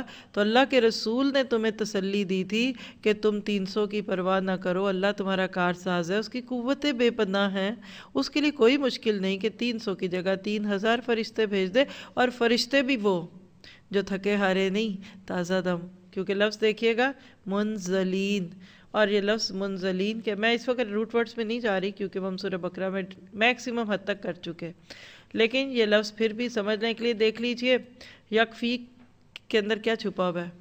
کفایت، کافی، کافایا۔ یمدکم کا روٹ کیا ہوگا؟ آپ سب بولتے ہیں جس کو بھی آتا ہے، میم دال دال، مدہ یا مدو، مدد۔ یہ مد کیا ہوتی ہے عربی میں جو ہم پڑھتے ہیں مد اصلی، وہ بھی یہی ہوتی ہے، مد والے لفظ لمبے ہوتے ہیں۔ منزلین کیا ہے؟ ایک منزل ہوتا ہے، ایک منزل، نازل کیا ہوا، منزل اوپر سے اتارا ہوا بھی، اور ایک دعا ہے حضرت نوح کے ناطے سے، وَأَنْتَ خَيْرُ الْمُنزِلِينَ، مہمان کو کہتے ہیں، یہ اللہ کی رحمت بن کے نازل ہوتے ہیں، ٹھیک ہے؟ تو یہاں پہلی بات کیا ہے کہ جو فرشتے آئے وہ بھی بڑے اچھے تھے، اور وہ لوگ جو زمین پہ اللہ کے راستے میں نکلے ہوئے تھے، اللہ نے فرشتوں کو ان کے ساتھ لگا دی، فرشتوں کو ان کے ساتھ لگا کر مدد کر دی۔ یہ بات کیوں کی گئی؟ تاکہ مسلمانوں کو تسلی ہو۔ اگلی آیت پہ چلتے ہیں، پھر سمجھ آئے گی۔ آلاف کیا ہوگا؟ الوف، الف، ہزار کو کہتے ہیں۔ آپ نے ایک کردار یا ایک ڈرامہ تھا شاید، یا کیا تھا، الف لیلا؟ الف کس کو کہتے ہیں؟ ہزار، لیلا راتیں، 1000 راتوں کی کہانیاں، وہ سٹوریز ہوتی تھی، شاید کبھی آپ نے سنا ہو، اسی سے لفظ ہے۔ الف سے آلاف اور الوف جمع ہے۔ ملائکہ ملک سے، منزلین نون زام لام سے۔ اب دل میں سوال آتا ہے فوراً کہ اچھا فرشتے اترے تھے تو پھر آج بھی اترے؟ اللہ تعالیٰ آج بھی مسلمان بڑے کمزور ہیں اور مسلمان پوری دنیا میں پٹ رہے ہیں، تو ذرا سیریا میں آپ فرشتے اتار دیجئے، آپ ذرا برما میں کچھ فرشتے اتار دیجئے۔ دل تو یہی چاہتا ہے نا، میرا تو یہی چاہتا ہے، آپ کا بھی جائے گا۔ ہم مسلمان ہیں، ہم کیسے مسلمانوں کو کٹتا پھٹتا دیکھیں؟ اللہ تعالیٰ وہاں بچے یتیم ہو رہے ہیں، عورتیں بیوہ ہو رہی ہیں، کچھ کر دیجئے، کرا دیجئے۔ اللہ تعالیٰ ہم بہت کمزور ہیں، یہ ہے وہ ہے۔ تو اللہ تعالیٰ نے اگلی آیت آپ کے میرے سامنے رکھ دی، کیسا ہوگا؟ I will fulfill your wish، لیکن مشروط ہے۔ شرط کیا ہے؟ آئیے دیکھیے آیت 125۔ بلا، کیوں نہیں؟ ایسے لگتا ہے جیسے بچہ باپ سے کچھ مانگے تو باپ کہتا ہے یس وائی ناٹ، میں بھی لے کے آتا ہوں تمہارے لیے، میں تمہارے لیے کھلونا لے آتا ہوں، ٹھیک ہے؟ یعنی کیوں نہیں، مراد یہ ہے کہ ایسا ہی ہوگا اور میں تمہارے لیے یہ منگاتا ہوں، لیکن شرط کیا ہے؟ ان اگر تصبرو، تم صبر کرو، اور ساتھ ہی ساتھ تم کیا کرو؟ وتتقو، اور تقوی اختیار کرو، اور ایک کام کیا کرو؟ وَيَأْتُوكُمْ، اور وہ آئیں گے تمہارے پاس، کیسے؟ من فورہم، فوراً، جوش سے۔ فوارہ لفظ سوچ لیجئے، یہ وہی لفظ ہے جیسے سپلیش ہوتا ہے، ایسے فرشتے ٹوٹیں گے جیسے سپلیش آف واٹر ہے۔ من فورہم، ہاذا یہ، یمددکم، مدد کرے گا تمہاری، ربکم، تمہارا رب، بخمسۃ آلاف، 5000 من الملائکتی، فرشتے، مصومین، نشان لگے ہوئے۔ ایک سٹریچ میں دیکھیے، بے شک اگر تم صبر کرو اور اللہ سے ڈرتے ہوئے کام کرو تو جس آن دشمن تمہارے اوپر چڑھ آئیں گے، اسی آن تمہارا رب 3000 نہیں، وہ تو شروع میں کہا، اصل میں 5000 نشان لگے ہوئے فرشتوں سے تمہاری مدد کرے گا۔ سبحان اللہ، معنی کا ایک سمندر ہے اس آیت میں بھی۔ کیا بتا دیا؟ پیچھے بھی یہ بات گزر گئی پچھلی آیتوں میں، 2 چیزیں فرشتوں کو بھی لاتی ہیں اور اللہ کی مدد کو بھی لے کر آتی ہیں، اور اس میں سے ایک چیز ہے صبر اور ایک ہے تقوی۔ اگر تم نے صبر اور تقوی میں کمی نہ کی تو فرشتے 3 سے بڑھ کر 5000 بھی ہو جائیں گے۔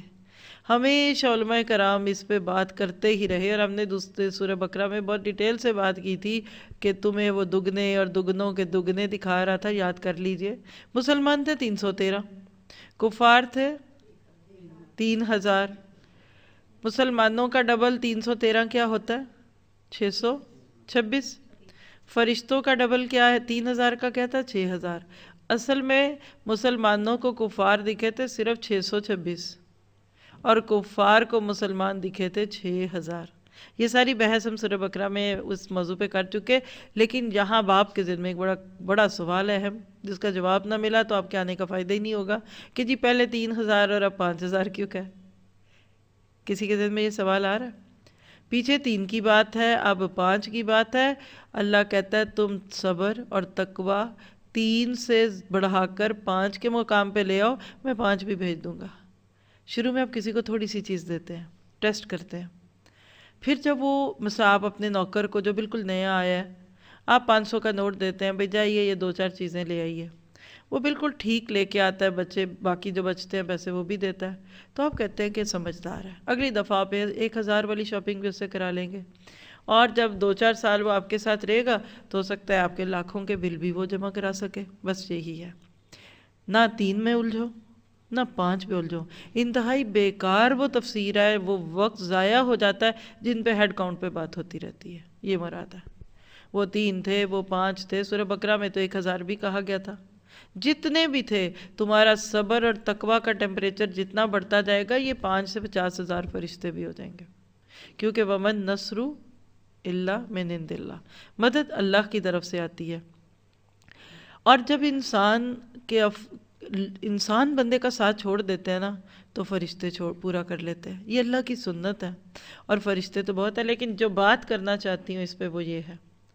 2 چیزیں تو آپ کو مجھے اس میں مل گئیں، آپ بھی چاہتے ہیں میرے پہ اللہ کی مدد آئے اور میں بھی چاہتی ہوں، تو اس کے لیے نمبر 1 صبر، نمبر 2 تقوی، یہ انفرادی بھی اجتماعی بھی ہے۔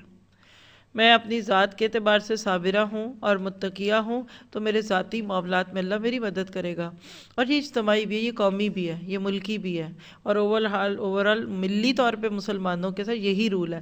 لیکن اس آیت کے آخر میں ایک اور چیز چھپی ہوئی ہے جس پہ آج ہماری نظر بہت کم ہے، اور وہ ہے مصومین، نشان لگے ہوئے، اوپر دیکھا آپ نے اس آیت میں کیا تھا؟ منزلین، ڈسپلن، فرشتے صفے باندھ کر آئے تھے۔ آج وہ چیز جس سے ہم مسلمان کافی دور ہو گئے وہ ڈسپلن ہے، صفائی ہے، ستھرائی ہے۔ کل ہم صبح کسی روڈ سے گزرے تو بہت ہی اچھا کام تھا ادھر کہ غریبوں کو فری کھانے اور دوائی وغیرہ دی جا رہی ہے، آپ کے بالکل قریب ہی جگہ تھی، لیکن جس چیز پہ میری نظر پڑی تھی، پتہ نہیں اوروں کی پڑتی ہے، سڑک پہ جہاں وہ عورتیں انتظار میں بیٹھی تھی، فلور پہ خالی چائے کے اور کافی جو بھی ہوگی کعبہ تھا کیا، اس کے ڈھیروں کپس زمین پہ پڑے ہوئے تھے اور ریپرز۔ بعد میں جب ان سسٹر سے بات کی، غریب غربا کے علاج کے لیے وہاں لوگوں نے فری چیزیں رکھی ہیں، تو میں نے ایسی باتوں میں پوچھا کہ یہ چائے کہاں سے آتی ہے، تو ایک ہوٹل کی طرف کہا کہ صبح 5 بجے سے وہ جب دکان کھولتا ہے تو جتنے بھی لوگ غریب لوگ ادھر لائنوں میں لگے ہوتے ہیں تو وہ ان کو فری چائے دیتا ہے۔ تو میں نے کہا کہ اس کے ان سے ہی کہا، میں نے کہا اگر یہ کپ ادھر رکھنے کی جگہ بن میں پھینک دیے جائیں تو ذرا اس کا جملہ سنیے گا، کہنے لگے وہ جمع دار اٹھائے گا، صفائی کرنے والا۔ ہم جو بھی تھے، میں نے کہا کاش اس قوم کو کوئی یہ بھی بتا دے۔ ماشاءاللہ بہت اچھے کام ہو رہے ہیں ہمارے ملک میں، لیکن صفائی کا احساس نہیں ہے۔ ریپر پھینکا، کھا رہے تھے پانی کی بوتل، خالی ہوئی بوتل گاڑی کھول لی، شیشے سے باہر پھینک دی۔ اگر وہ اڑ کے کسی کے ڈیش بورڈ پہ جائے یا بونٹ پہ جائے تو ہو سکتا ہے اگلا اندر گھبرا جائے کہ ہوا کیا۔ اس کو زیادہ ضرورت ہے کرنے کی۔ ایک جملہ لکھیے، آپ تو بالکل اپنی اس کلاس جو اپنے اسکول پہ لکھیں جو اوسلو میں بیٹھے ہیں، اور میں اور آپ ہم سب جہاں بھی اپنے اوپر رکھیں، جہاں ڈسپلن نہیں رہے گا وہاں سے برکت اٹھ جائے گی۔ عمومی طور پہ امت مسلمہ کی برکت اٹھی ہوئی ہے اس وقت، ہم بے برکتیں ہو گئے۔ دوسری بات دیکھیے، 8 بجے کا ٹائم دیا کہ سب وہاں 8 بجے پہنچ جائیں، 8:30 پہ کھانا کھلے گا، میں دعوتوں کی بات کرتی ہوں۔ آپ کہتے ہیں میرے ایک دیر سے جانے سے کیا ہوگا، اور آپ ہیں ہی لڑکے کے گھر والے، بارات، آپ کے انتظار میں وہ بیٹھے ہیں. اب ہو کیا رہا ہے ذرا سا سمجھیے. آپ ایک کے نہ آنے سے سارا پروگرام ڈیلے ہو گیا. مجھے بیسیوں بار اس کا اتفاق ہوا ہے کہ جہاز میں لوگ بیٹھے ہوئے ہیں, کوئی ایک پیسنجر لیٹ ہے یا اس کا کوئی پرابلم ہے, سب کی فلائٹ لیٹ ہو جاتی ہے. تو لکھیے, آپ اپنے اوپر لے کر اس بات کو رکھیے کہ میرے ایک دیر سے آنے یا میرے ایک کے رولز کو فالو نہ کرنے سے صرف میرا نہیں, ان سب کا نقصان ہوگا. بات سمجھ گئے؟ قرآن کلاسز ہیں, بڑی بڑی چیزیں ہیں ہمارے کلچر میں کہ ہم یہ سوچتے ہیں ایک میرے سے کیا فرق پڑے گا. پکنک پہ سب مل کے جا رہے ہیں, پوری فیملی جا رہی ہے, سب تیار ہیں, گاڑی میں بیٹھے ہیں, اور ایک بچہ نکل ہی نہیں رہا. کیا اس ایک بچے نے اندر رہ کر لیٹ ہو کر کیا خود کا نقصان کیا؟ پوری گاڑی کو نقصان کیا. اس کی ضرورت ہے. آج ہمارے کلچر میں ڈسپلن نہیں رہا ذہنی طور پہ, اور جو ادارہ یا انسٹیٹیوٹ مدرسہ ذرا سا ڈسپلن شو کرے یا مانگے, کہتے ہیں ہمیں نہیں ادھر جانا, وہاں سختی بڑی ہے. وہ کہتے ہیں وقت پہ آؤ, ہم نہیں جا سکتے. وہ کہتے ہیں چھٹی کیونکہ, اور چھٹی کرنے پہ اتنی تفتیش کرتے ہیں, ہم نہیں جاتے. تو کیا آپ کو وہ ادارہ چاہیے وہ کہ جب مرضی آؤ جب مرضی چلے جاؤ, لیٹ آؤ, چھٹیاں کرو؟ آپ اپنے بارے میں یہ سوچتے ہیں آپ ادھر آئے 11 بجے اور آپ سے کہا دے لو اب 11 بجے ہم شروع کر دیں, یہ تو نہیں ہو سکتا. یہ چیزیں آج ہمارے بہت سارے کاموں میں آگے بڑھنے میں رکاوٹ ہے. اور اگر اللہ نے آپ کو مینجمنٹ دی ہے, آپ ایڈمنز ہیں, تو اس چیز پہ بات کریں, اس کی ضرورت کی اہمیت سمجھیے. یہ گھر ماشاءاللہ جب بنا ہوگا تو اس کا نقشہ پہلے بنا نا, سب کچھ پہلے بن کے پھر یہ اس شکل میں آیا نا. بغیر نقشے کے ڈھانچہ نہیں بنتا. ہمارے پلان نہیں ہے. میں کسی سے بھی بات کروں کہ آپ کیا کر رہی ہیں, یعنی یہ میں خاص طور پہ اپنے لیے کہنے لگی ہوں اس وقت آپ کو, کہ آپ اس وقت جو کر رہی ہیں تو آپ نے اگلے 2022 میں کیا کرنا ہے, 2025 میں آپ کہاں پہنچی ہوں گی, 2030 تک آپ کا کوئی ٹارگٹ ہے؟ میں نے تو جہاں پوچھا تو آگے سے منہ دیکھتے ہیں, یہی کرنا ہے جو کر رہے ہیں. نہیں میں نے ابھی اور بھی سیکھنا ہے. بھئی آپ سیکھتے ہی جا رہے ہیں, ڈاکٹر ہی نہیں بن رہے, دکان کب کھولیں گے؟ یعنی آج ہماری تعلیم میں سلیبس نہیں رہا, اکثر جو ملتا لے لیتے ہیں, ادھر سے وہ اینڈ پہ ہمارا ماسٹر ہو ہی نہیں رہا جس کے بعد ہمیں ڈگری مل جائے اور ہم کچھ پڑھنے کے قابل ہوں. کچھ تو بیچ میں رک کے ہی کہتے ہیں اب بس ہم نے پڑھ لیا تو ہم پڑھانے کے قابل ہیں, اور کچھ صرف پڑھتے ہی جا رہے ہیں لیکن ڈیلیور نہیں کر رہے, حصہ نہیں بن رہے کسی کا. تو یہ ساری چیزیں سیکھنے کی ہوتی ہیں. فرشتوں کو بلا کر ڈسپلن دکھا کر اللہ نے بتا دیا کیا, کہ جو بھی اس طرح سے دین کے کاموں میں آگے آئے گا اللہ تعالیٰ اس کی مدد کرے گا. اور یہ جو لفظ ہے نا مصوبین, ذرا اپنے گمان کے مطابق اس کا روٹ ورڈ تو بولیے کیا ہوگا, بولیے, شاباش. قرآن چلے اس سے کوئی نیا کوئی لفظ بول دیں قرآن کا. بسم اللہ. یہ جو بسمہ میں بسم ہے نا, با ہٹا دیں تو اسم, یہ وہی لفظ ہے. سمو, سین میم واو, حمزہ سین میم بھی ہوتا ہے. قدر و منزلت والی چیز کو کہتے ہیں. سامتن یا سیمتن, اس سے بنا ہے. اس کا معنی ہوتا ہے علامت. صحابہ کی کیا خوبی ہے سورۃ فتح کی آخری آیتوں میں, سیماہم فی اثر السجود. تو سیما یہ ماتھا, چہرہ, ایک کیونکہ علامت ہوتی ہے نا, تو کیا پتہ چلا کہ وہ فرشتے اپنی مخصوص علامتوں کے باعث باقی فرشتوں پر فوقیت رکھتے تھے. برانڈ, لینڈ کروزر, ٹیوٹا, گاڑیوں میں وہ جو پیچھے بینرز لگے ہوتے ہیں نا, وہ مصوبین ہے. کون سا برانڈ, آج کپڑوں پہ برانڈ دیکھتے ہیں نا, یہ ہے مصوبین. برانڈڈ لکھ لیجئے اس کا معنی. اب دیکھیے اس کی تفسیر ہی بدل گئی. فرشتے بھی وہ آئے جو برانڈڈ تھے. گئے پڑے بچے کھچے فرشتے نہیں اللہ بھیجتا. لکھ لیجئے آپ مخلص ہوں, لوگوں کو اللہ بچی کھچی چیزیں دے گا, آپ کو اللہ برانڈڈ زندگی دے گا. آپ کے ہر وہ چیز ہوگی جو دوسروں کو ان کی کوششوں سے بھی نہیں ملتی. ہم جس دنیا کی وجہ سے دین کے کام فلی نہیں کرتے نا, فوکسڈ ہو کے, دیکھیے ایک ہے پارٹ ٹائم, ایک ہے فل ٹائم, فرق یہی ہے. ہاں میں ہفتے میں ایک کلاس کرتی ہوں, معذرت کے ساتھ یہ پارٹ ٹائم ہے. یہ ایسی جیسے آپ کہ ہاں میں ہفتے میں ایک دن کھانا کھاتی ہوں, ہفتے میں ایک دن میں نہاتی ہوں, اور ایک ہے وہ کہتا ہے میں ہر روز نہاتا ہوں, میں ہر وقت گھر صاف کرتا ہوں. کیا پتہ چلا کہ دین کا کام پارٹ ٹائم کرنے والے بس پارٹ ٹائم ہی ہوتے ہیں، اصحاب الیمین تک پہنچیں گے۔ فل ٹائم کیا ہے؟ السابقون الاولون، فل ٹائم اللہ کے ورکر بنیے، یہ ہے میسج۔ مدد اللہ کرے گا، جو آپ کے پاس نہیں ہوگا اللہ کہے گا باقی میں ڈال لوں گا۔ ایک مثال دے کر آگے چلتی ہوں، اور تھک جائیں تو ذرا سا منہ بنا دیں سیڈ فیس، میں آپ کو 2-3 منٹ کا اسٹریچ بھی دے سکتی ہوں۔ میں تو 2 گھنٹے بول لوں گی لیکن شاید آپ تھک رہے ہوں گے۔ کتنے لوگ تھکے ہوئے؟ کوئی بھی نہیں؟ چلیے دیکھا تھا، ایک بھی بولتا تو میں نے اسٹریچ دے دینا تھا۔ دیکھیے جو بات کر رہی ہوں نا آپ کے سامنے اس وقت، اس کو سمجھانے کے لیے ایک مثال دے دیتی ہوں کہ ہم کس طریقے سے ہیں اللہ کی مدد کے محتاج۔ آپ کا بچہ، کسی کا بھی 5 6 7 سال کا بچہ، اس کو شوق ہے کہ آپ اس کو کوئی ایسی گیم دلا دیں جو آپ کے خیال میں بڑی مہنگی ہے یا ابھی اس کو نہیں دینی۔ وہ بچہ اپنے پاکٹ منی میں سے 10 روپے کر کے 500 روپیہ جمع کر لیتا ہے، ماما مجھے وہ گیم دلا دیں۔ آپ کہتے لاؤ پیسے، وہ کہتا ہے کتنے ہیں؟ 500۔ آپ کو اس پہ اتنا پیار آتا ہے کہ یہ میرا بچہ کتنا پیٹ کاٹ رہا ہے، نہ کھاتا ہے نہ پیتا ہے نہ جوس لیتا ہے، اپنے لنچ کی منی بھی بچا لیتا ہے، تو پھر بھی اس کے پیسے پورے نہیں ہوئے۔ جس دن آپ کو اس پہ لاڈ آئے گا نا، آپ اس کو اس دکان پہ لے جائیں گی، نکلوائیں گی وہ چیز، بچہ کہے گا ماما میرے پاس پیسے پورے نہیں ہیں، تو آپ کیا کہیں گی؟ چلو لاؤ جو ہے نکالو۔ وہ 500 روپے، آپ دیکھتے ہیں چیز وہ 1500 کی ہے، آپ 500 یہ 1000 اپنے پاس سے ڈالیں گی، اس کو چیز لے دیں گی۔ اللہ تعالیٰ یہ کرتا ہے،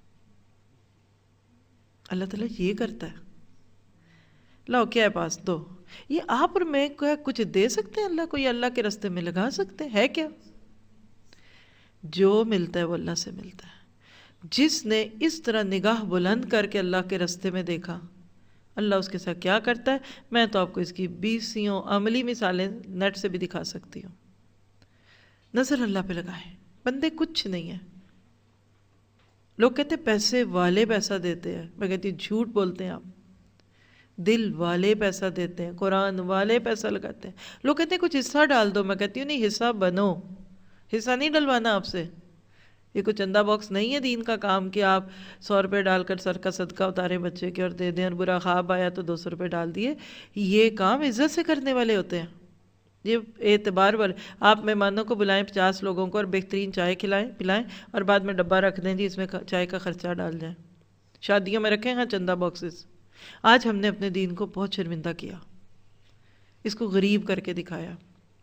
اب تو الحمدللہ رخ بدل رہا ہے، ورنہ ٹوٹی کرسیاں اینڈ پہ کہاں جاتی تھی؟ مدرسوں میں۔ یہ ٹوٹ گئے جاؤ بھائی، اس کی تو بیگم اس کی تو ٹانگ ہی نہیں، کہتے 3 اینٹیں رکھ لیں گے۔ مدرسے میں 4 صحیح ٹانگوں والی کرسی چلی جائے، ضرورت کیا؟ یہ دور گزرا ہے ہمارے دین پہ۔ پھٹی ہوئی جائے نمازیں، ٹوٹے ہوئے برتن، اور پاس سے گزرو تو سڑاند آنے لگے۔ یہ متقی بہت ہے، کنگھی نہیں کرتے۔ یاد رکھیے گا، آپ میں دنیا میں جس میں رہتے ہیں، میں نے ایک سوال کیا تھا ایک دفعہ کسی عالم سے کہ خانہ کعبہ اتنا سجا سنورا کیوں ہے؟ اب جاتے ہیں آپ لوگ تو دیکھتے ہیں نا، پہلی دفعہ تو آنکھیں کھل جاتی ہیں۔ تو ہمارے ذہن میں تو وہ آتا ہے جو خانہ کعبہ کچی زمین، جو ہم نے دیکھا جب میں فرسٹ ٹائم گئی تو مجھے بہت بڑا دھچکا لگا تھا، تو مجھے لگی شاید میں منافق ہوں، مجھے ادھر نماز کا مزہ ہی نہیں آ رہا، چاروں طرف لوگ ہیں، روشنی ہے، یہ ہے وہ ہے۔ تو وہ جو عالم تھے انہوں نے یہ بات بتائی تھی پھر، جو میں آپ کو بتانے لگی ہوں۔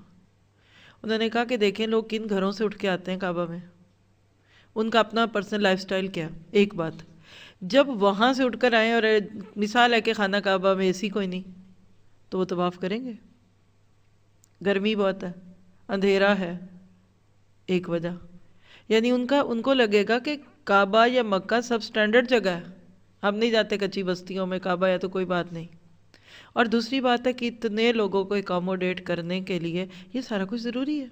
جب مسجد نبوی کی پہلی دفعہ توسیع ہوئی تھی حضرت عثمان کے دور میں، آپ کو پتہ ہے کہ فتوے آگے تھے، کیوں بدل رہے ہیں اس کو؟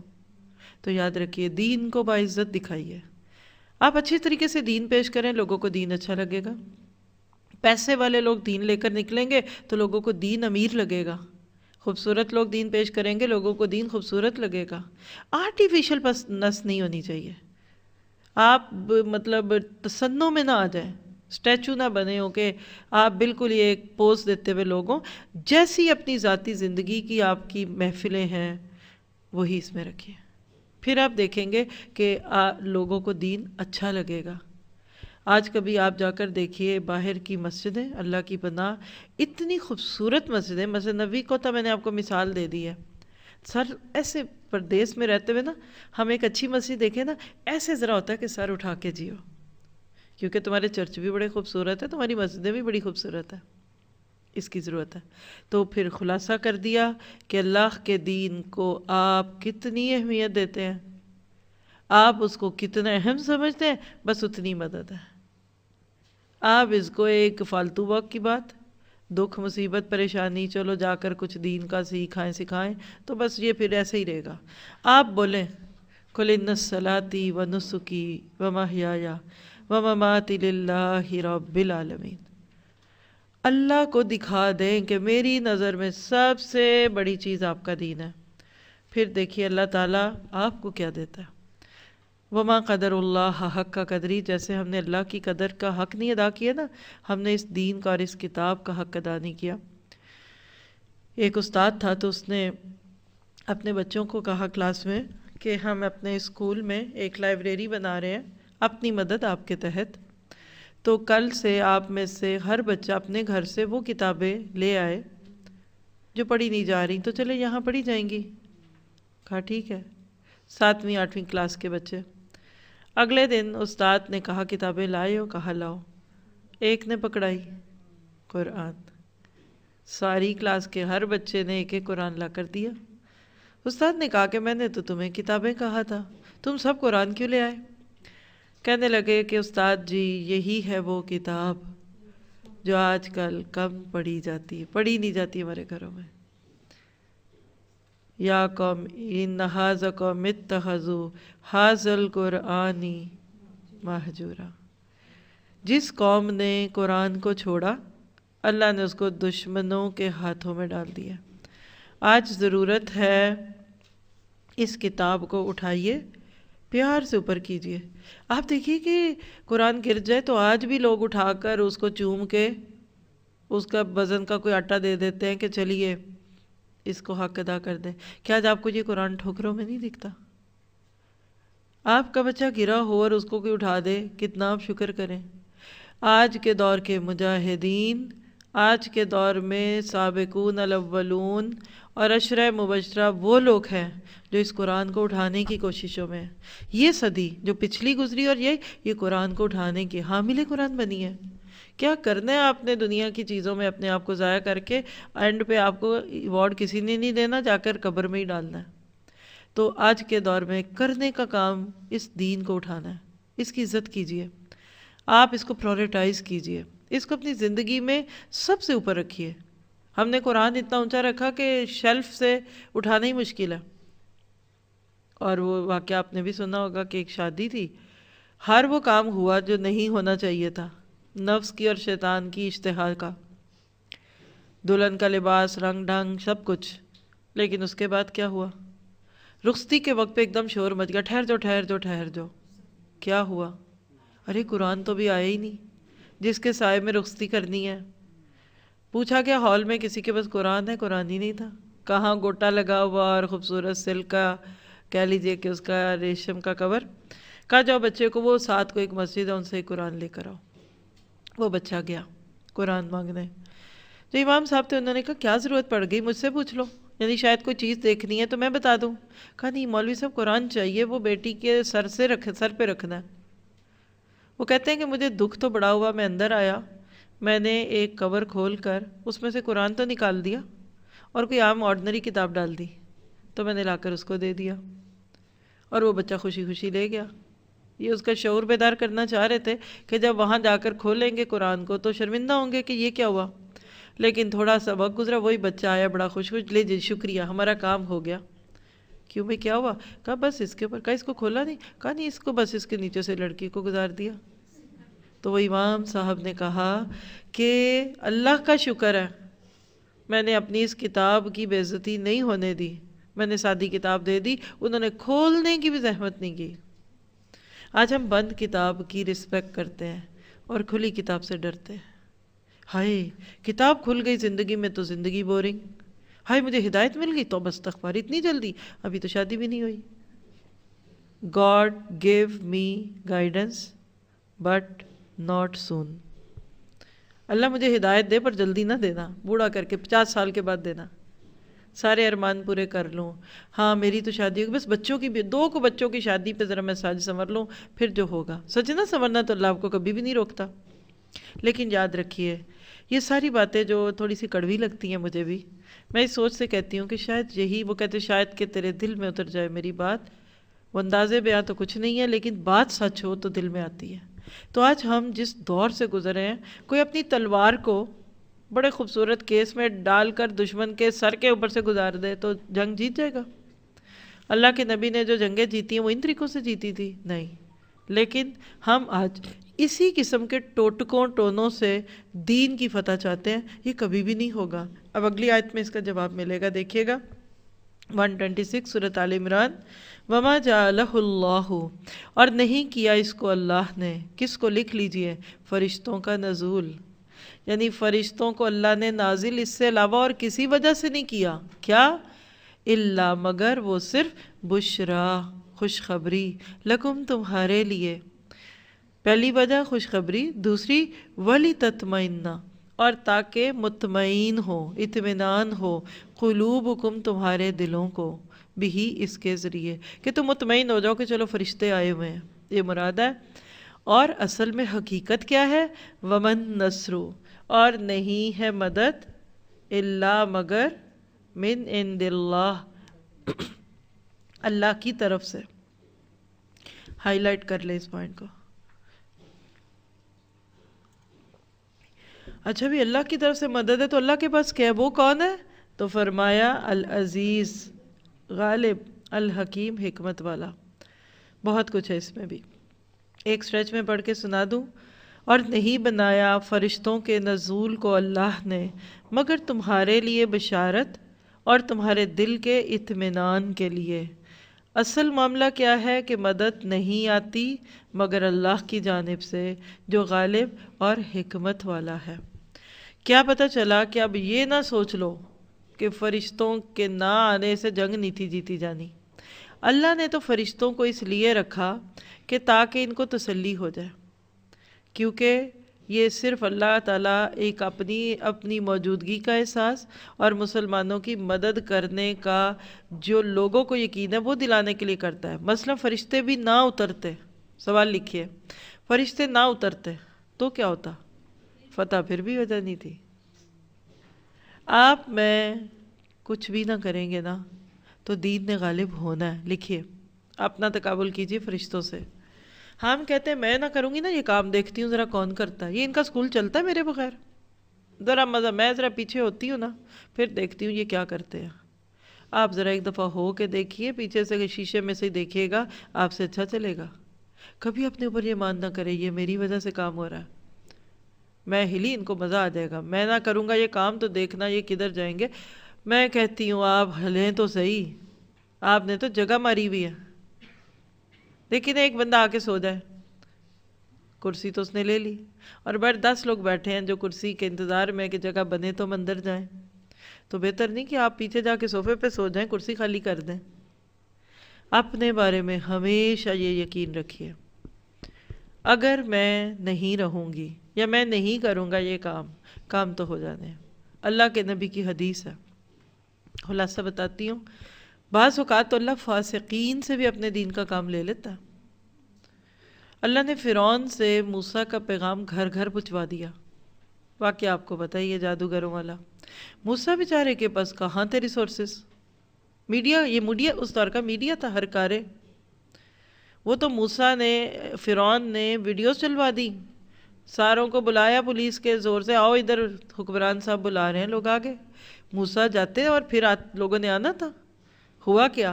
اس نے سوچا کہ موسیٰ کو شرمندہ کرا دوں سب کے سامنے تاکہ سب کو پتہ لگ جائے کہ یہ جھوٹا ہے. اللہ نے سب کے بیچ میں اس کو سچا کر دیا. تو اللہ نے تو کام لے لیا. فرعون بھی وہ دیکھ رہا تھا لیکن فرعون کو ہدایت نہیں ملی.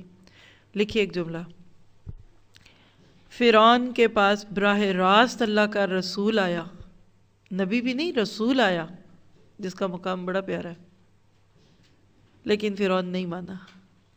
ملکہ سبا کے پاس نبی چھوڑ دیجئے، بشر بھی نہیں، وہاں تو ایک پرندہ گیا ہدہد، تو وہ مان گئی۔ فرق کس بات کا ہے؟ لوگ کہتے بولنے والے اچھا بولتے ہی نہیں تو ہم کیوں جائیں، ان کو پڑھانا ہی نہیں آتا، ان کو بولنا ہی نہیں آتا، سنانا ہی نہیں آتا۔ غلط ہے بات۔ فرعون کے اندر کبر تھا اور سننے کی چاہت نہیں تھی۔ جو خود کوئی حرفن مولا سمجھے وہ کیوں سنے؟ جبکہ ملکہ سبا پہ جہالت کے پردے تو پڑے ہوئے تھے لیکن تعصب نہیں تھا۔ تو یاد رکھیے بات بولنے والے کے بولنے کی نہیں ہوتی، سننے والوں کے شوق، ذوق اور جذبوں کی ہوتی ہے۔ تو یہاں یہ بتایا جا رہا ہے کہ آپ کو مجھے اللہ تعالیٰ ڈمیز بنا کر لوگوں کے سامنے پیش کرتا، ہم ڈمی ہیں۔ تاثیر اللہ کی طرف سے، برکت اللہ کی طرف سے۔ ومن نصر، اب یہ نصر جو لفظ ہے نا، میں اصل میں چاہ رہی تھی کہ اس نصر کو بھی اپنی زبان میں ٹرانسلیٹ کریں۔ ہم نصر کہتے ہیں نصرت، مدد، وہ فرشتوں کا آنا ہی نصرت ہے، نہیں، ریسورسز کوئی نہیں پھر بھی کام ہو رہا ہے، مدد ہے۔ اللہ تعالیٰ غلبہ دے دے، فتح دے دے، کچھ بھی دے دے، یہ سارا کچھ اللہ کی طرف سے ہے۔ کبھی آپ بالکل نہیں پڑھ کے جاتے، صرف 4-5 سوال یاد کیے، وہی پیپر میں آگے 100/100، 100/100، اور کبھی ساری کتابیں پڑھ کے جاتے ہیں، 5 چھوڑے ہوتے ہیں سوال، وہ 5 ہی آ جاتے ہیں۔ تو مسبب الاسباب اللہ کی ذات ہے۔ سبب یوز کیجئے، استعمال کیجئے، بٹ نظریں اللہ پہ لگائیے۔ ہر لحاظ سے اس کو اب 10-20 طرف لے جا سکتی ہوں، لیکن یہاں بس اپنا توحید کا خانہ چیک کر لیجئے کہ کیا میں مدد دوسروں کے نام پہ لیتی ہوں۔ ہم انسانوں میں کھوئے رہتے ہیں، اور ایک جملہ لکھ لیں، جیم ہے اس لیسن کا، ہم اکثر لوگوں سے وہ مانگ رہے ہوتے ہیں جو لوگوں کے پاس خود ہی نہیں ہے۔ ہم بند دروازوں کو نوک کرتے ہیں جہاں لکھا ہوا ہے کہ ڈونٹ ڈسٹرب می، قبروں والوں سے جا کے مانگتے ہیں، مجبوروں سے مانگتے ہیں، اللہ سے نہیں مانگتے۔ اور کہا دیکھو اللہ کی مدد کو ہلکا نہ سمجھنا، ہاں وہ اللہ کی طرف سے۔ آج ہم اللہ کے نام پہ کچھ دیں تو کیا سوچ رکھتے ہیں، ہاں اللہ کے نام پہ دینا دے دو، یہ لینے اس کو ایسے غریبوں کو دے دیں گے، اور جہاں سمدھیانوں میں چیزیں جاتی ہیں وہ کس سٹینڈرڈ کی جاتی ہیں؟ تو کہا دیکھو تم اللہ کو ہلکا نہ سمجھو، بلکہ اللہ کون ہے؟ العزیز۔ آپ یہ تو جانتے ہی نا کہ قرآن کی آیتوں میں جو آخر میں اللہ تعالیٰ کی صفات آتی ہیں نا، اس کا براہ راست تعلق اندر ہوتا ہے، یہ سب کو پتہ ہے نا بات۔ یہاں پھر العزیز کیوں آیا اور الحکیم کیوں آیا، اس کو سمجھیے گا۔ آپ دیکھیے کہ العزیز تو اس لیے آیا نا کہ وہ کوئی کمزور طاقت نہیں ہے، ابھی پیچھے بتایا نا العزیز کے معنی غالب، جس پہ کسی کی زور نہ چلے، اس کا زور چلے۔ تو مراد یہ ہے کہ ڈونٹ انڈر ایسٹیمیٹ اللہ سبحانہ تعالیٰ۔ لکھ لیں یہ جملہ، انگلش میں لفظ سمجھ آتے ہیں کیونکہ ہم عام زندگی میں اب یہی کچھ بولتے ہیں نا۔ بہت سارے لوگ اللہ تعالیٰ کو انڈر ایسٹیمیٹ کر لیتے ہیں، اور اللہ والوں کو بھی۔ دین والوں کی کیا اوقات ہے ہماری نظر میں؟ جو استانی جی سپارہ پڑھانے آتی ہیں ہمارے بچے کو وہ، اور وہ جو ٹیوشن پڑھانے آتے ہیں سر جی، کیا ان دونوں کو ایک ہی جگہ بٹھاتے ہیں؟ ایک ہی فیس ہے دونوں کی؟ یہ فرق ہے۔ ہم چونکہ اللہ کو زیادہ ہلکا سمجھتے ہیں نا، العزیز نہیں سمجھتے، ہم اللہ کا کام کرنے والا صاحب کا، یہ مولوی، یہ فلاں، یہ ان کے پاس اور کوئی کام نہیں ہے نا، تو بس یہ ہر وقت یہی باتیں کرتے رہتے ہیں کہ میں العزیز ہوں۔ اگر اللہ چاہے تو سب کو ہٹا دے اور نئی مخلوق لے، وہ اس پہ بھی عزیز ہے۔ اچھا پھر آگے سوال ہے اگلا کہ الحکیم پھر کیوں آیا ہے؟ العزیز کی سمجھ آ گئی؟ تو اب اگلا میرا سوال ہے خود سے کہ پھر الحکیم کیوں ہے؟ کہ اللہ اپنی حکمتوں کے ساتھ مدد کرتا ہے، who deserve, who don't deserve۔ اس کو سمجھیے دنیاوی حکیم صاحب سے۔ نفس دیکھ کر حکیم صاحب بتا دیتے نا کہ مرض کیا ہے، کون سی دوا دینی ہے، میٹھی، کڑوی، کھٹی، پیلی۔ جب اللہ کا بتایا ہوا ایک بندہ جس کو آپ حکیم سمجھ کر اس کے پاس علاج کرانے گئے، جب اس کو پتہ لگ جاتا ہے کہ آپ کو کون سی دوا دینی ہے، تو کیا اس اللہ کو نہیں پتا کہ کس بندے کی مدد کرنی ہے اور کس کی نہیں کرنی؟ کس انسان، کس گروہ، کس کی مدد کرنی ہے؟ اللہ کو غلطی نہیں لگتی۔ اور اگر آپ اللہ کی مدد سننا چاہتے ہیں، کیونکہ دیکھیں نا، میں پاکستان کے ناطے سے بات کرتی ہوں، ہم ابھی شعور کی عمر میں ہی تھے تو ایک بڑی معروف سی بات تھی F-16. کون کون جانتا ہے اس نام کو؟ F-16 جب ہماری جوانی کا شروع کہہ لیں ہوگا یا کیا، تو ایک معروف بات تھی پاکستان میں کہ انڈیا کے پاس F-16 ہے، چونکہ پاکستان کے پاس نہیں ہے تو پاکستان تو اب بس گیا، کسی بھی وقت آئیں گے وہ طیارے اور بم پھینک کے چلے جائیں گے. مان لیا، ٹھیک ہے، اسلحہ بڑی چیز ہے. آج اگر پاکستان کے پاس نیوکلیئر بم نہ ہوتا تو کب کے کیا معاملے بگڑ چکے ہوتے. اسلحہ تو بنانا، یہ تو سب کچھ سورۃ توبہ میں پڑھیں گے، وَأَعِدُّوا لَهُم مَا اسْتَطَعْتُمْ، حسب استطاعت مدد تم کوشش کرو. بٹ یہاں یاد رکھیے کہ F-16 لیجئے، آپ بلٹ پروف گاڑیاں لیجئے، آج کے دور کے لیٹسٹ ویپنز لیجئے، مگر یہ نہ سوچئے کہ یہ F-16 آپ کو دشمن سے بچا لیں گے. یعنی آج کوئی یہ جملہ نہ بولے کہ آج تک پاکستان اس لیے بچا ہوا ہے کہ اس نے نیوکلیئر بم بنا لیا، بلکہ کیا ہے، وَمَن نَّصْرُ إِلَّا مِنْ عِندِ اللَّهِ. آپ کہہ سکتے ہیں کہ کوئی دلیل دیجئے قرآن سے، کیونکہ بغیر دلیل کے بات نہیں ہے. تو دلیل ملے گی آپ کو سورۃ توبہ کی آیت سے، وَمَا رَمَيْتَ إِذْ رَمَيْتَ وَلَٰكِنَّ اللَّهَ رَمَىٰ. کس کو پورا واقعہ یاد آ گیا؟ صرف ان 4 لفظوں سے ہاتھ کھڑا کرتے بس. الحمدللہ، 3 4 5 بالکل صحیح سمجھے. غزوہ بدر تھی، تلواریں تو پہلے تھوڑی سی تھی، تیر چل گئے، دشمنوں کے سے بچنے کے لیے ہتھیار ہی نہیں ہے. عکاشہ بن محصن اللہ کے نبی کے پاس آتے ہیں، اللہ کے نبی میری تلوار ٹوٹ گئی. اور تلوار کس پہ ٹوٹی ہوگی؟ دشمنوں پہ. ایک ایک تلوار سے 10 لوگوں کو قتل کرتے تھے، تلوار ٹوٹ گئی. اب ایک جملہ لکھیے، تلوار ٹوٹ گئی، حوصلہ نہیں ٹوٹا. ہم کہتے چھٹی ختم، میرا کام ختم، میں جا رہا ہوں، خدا حافظ، میں نے تو آج حق ہی ادا کر دیا. نہیں، یہ وہ لوگ ہوتے ہیں کہ جو سرما بنا کے اپنی ہڈیوں کا اس رستوں میں کھپا بھی دینا، پھر بھی کہتے میں نے کچھ نہیں کیا، ابھی کچھ کرنا.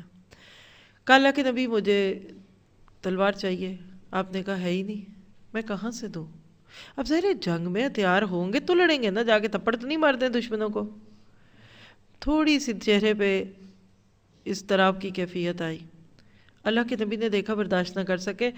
قریب ہی زمین پہ ایک پھٹا، جس کو آپ پنجابی میں کہتے ہیں، لکڑی کا ٹکڑا رکھا ہوا، تلمبوترا سا.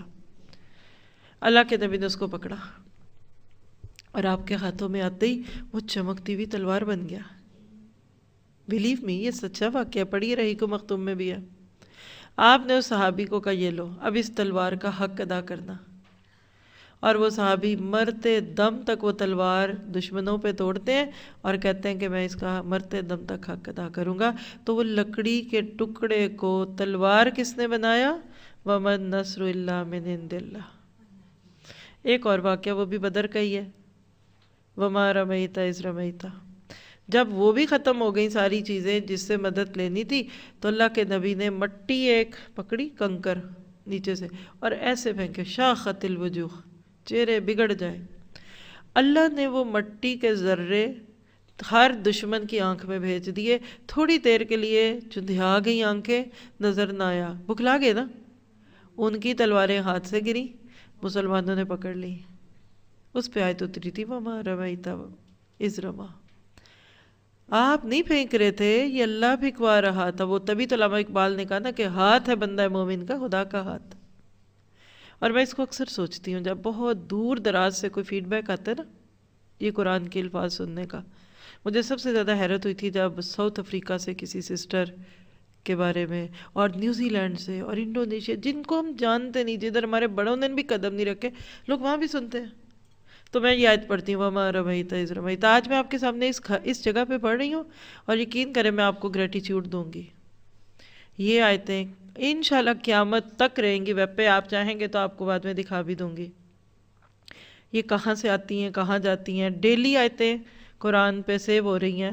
یہ دیکھیے، یہ اگر آپ ویب سائٹ اگر کھلی ہوئی ہے تو میں آپ کو ساتھ دکھا دوں. نیٹ نہیں ہے ابھی، پھر آ جاتا ہے تو دیکھ لیتے ہیں. یہ ایک ایک لفظ ویب پہ سیو ہو رہا ہے، یوٹیوب پہ سیو ہو رہا ہے، فیس بک پہ سیو ہو رہا ہے، پھر اس کو ایڈٹ کر کے ایپس پہ ہر جگہ ڈالیں گے. آپ کے اس گھر سے یہ ہوا ہے، آپ کے اس کلاس روم سے ہوا ہے. آپ کو یاد بھول جائے، اللہ کو یاد رہے گا. جس کے دل کی کلی ان آیتوں سے کھل گئی، آپ کی میری اس نجات کا ذریعہ بنے گا۔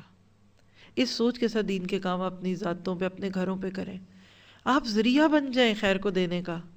بس ہم سب ڈسٹریبیوٹرز ہیں، کوئی بولتا ہے تو کوئی سنتا ہے، تو کوئی بٹھاتا ہے تو کوئی کرسیاں لگاتا ہے۔ جس کی زندگی کا یہ مقصد ہو گیا کہ اس نے اللہ تعالیٰ کے دین کو پروموٹ کرنا ہے، تو وَمَن نَصْرُ إِلَّا مِنْ عِنْدِ اللَّهِ۔ اور یہ کبھی ہوا آج تک کہ آپ کسی کو کچھ دیں تو وہ آگے سے نہ دے؟ شادیوں میں بھی لوگ 50 پہ 1 روپیہ لگا کر 51 روپے واپس کرتے ہیں، 100 پہ 1 لگا کر 101 دینا۔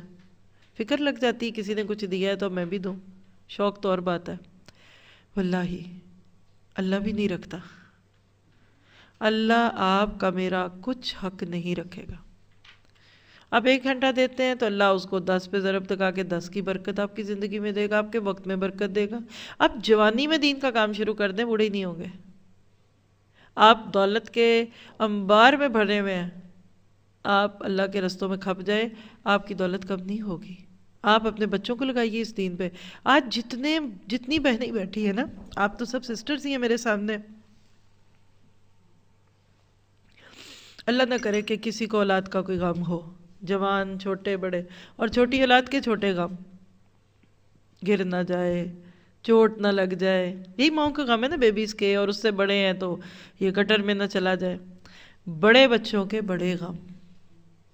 میں نے کبھی کسی ماں باپ کو یہ نہیں سنا کہ اگر اس کے نصیب میں ہدایت نہیں تو اللہ اس کو اٹھا لے، لیکن بعض دفعہ حالات ایسے آتے ہیں، یہ بھی کہنا پڑتا ہے۔ اگر آپ میں سے کسی کو ایسا کوئی غم لگا ہوا ہے، اس کا میں آپ کو ٹوٹکا بتا دیتی ہوں، اللہ کے اس دین کو اپنا بچہ بنا لیں۔ آپ اللہ کے دین کی وہ ٹیک کیئر کرنا شروع کر دیں جو آپ اپنے بچے کی کر رہے تھے، واللہ بدلے میں اللہ آپ کے بچے کی ٹیک کیئر کرے گا۔ ایک عورت تھی، اب کسی دیندار کے پاس آئی، کہنے لگی میرا بچہ کھاتا نہیں ہے، مجھے کوئی وظیفہ بتا دیں کہ یہ کھانے لگے۔ وہ وظیفہ تو میں بھی بتا سکتی ہوں کہ میک ڈونلڈ منگا لیں، فش اینڈ چپس منگا لیں، پیزا ہٹ سے منگا لیں، دیکھیے گا وہ چھوڑے گا ہی نہیں۔ لیکن پہلے دور کی عورتیں سیدھی ہوتی تھیں، کہنے لگی کھاتا کچھ نہیں، کیا کروں؟ تو ان کا جواب سنیے، سونے کے پانی سے لکھنے والا۔ کہنے لگے تو کسی کے بچے کو کھلانا شروع کر دے، اللہ تیرے بچے کو کھلائے گا۔ آپ کے بچے نہیں پڑھتے، آپ دوسروں کو پڑھانا شروع کر دیں۔ آپ کے بچے میں جو کمی ہے آپ اس کو دوسرے میں ڈال دیجئے۔ آپ اس دین کو اڈاپٹ کر لیں، گود لے لیں اس دین کو، یہ پارٹ ہے۔ اب یہ تو نہیں ہوتا کہ اپنے بچے کو بس تھوڑی دیر کے لیے ہیلو کیا حال ہے، ٹھیک ہو، خدا حافظ، چلو سب لوگ دیکھ رہے ہیں تب بچے کو پیار کر رہے ہیں، اکیلے میں پوچھے نہیں پھر تو وہ سوتے میں بھی آپ جاگتے ہیں کہ بھوکا نہ ہو۔ آج آپ یہ ایک جملہ اپنے لیے لکھیں، شاید آپ سے زندگی میں پھر کبھی ملاقات ہوئی نہ ہوئی، کل کے بعد، کل بھی ہے، لیکن یہ ایک تڑپ ہے ہماری زندگی کا خلاصہ ہے یہ۔ وہ کہتے ہیں نا کہ ہم رہیں نہ رہیں تیرا نام رہے، ہم تو اسی لیے جیتے ہیں کہ دنیا میں تیرا نام رہے، میری زندگی کا مقصد تیرے دین کی سرفرازی، میں اسی لیے مسلمان، میں اسی لیے نمازی۔ ایسے بن کے دکھائیں اللہ کو۔ اور بھی بہت ساری وجوہات بڑی اچھی ہیں، پر the best reason to live is to serve the deen of Allah۔ میں سوچتی ہوں کہ اب ہمیں تعلیم سے اوپر اٹھ کے تحریک بننا ہے۔ کل سے یہ لفظ میرے دماغ میں ڈلا ہوا ہے، ہم تعلیم تعلیم تعلیم کرتے کرتے کتنا قرآن پڑھ گئے، حدیثیں پڑھ لیں، گرامر پڑھ لی، تجوید پڑھ لی، الحمدللہ تحریکی بنی ہے، حرکت میں آئی ہے۔ اللہ یہ کہتا ہے مَا لَكُمْ إِذَا قِيلَ لَكُمُ انفِرُوا فِي سَبِيلِ اللَّهِ ثَاقَلْتُمْ إِلَى الْأَرْضِ أَرَضِيتُمْ بِالْحَيَاةِ الدُّنْيَا۔ کیا ہو کہ تمہیں جب کہا جاتا ہے کہ اللہ کے راستے میں نکلو تو تمہارے قدم مند مند کے ہو جاتے، بوجھل ہو جاتے ہیں، نکلتے نہیں ہو؟ تمہاری اتنی زنجیریاں ہیں جنہوں نے باندھا ہوا ہے تمہیں، وجہ اندر ایک ہی ہے، تم دنیا کی زندگی سے خوش ہو، آخرت نہیں۔ کل وہاں جائیں گے، نہ کرسیاں، نہ میز، نہ صوفے، نہ اے سی، نہ پنکھے، خالی گھر میں رہو گے۔ کچھ تو اپنی آخرت کی فکر کریں۔ اور ہم کہتے ہیں نہیں کچھ تو کر رہے ہیں، تو پھر وہاں کچھ ہی ملے گا، جو کریں گے کل وہ ملے گا، کیونکہ اللہ ضائع نہیں کرتا۔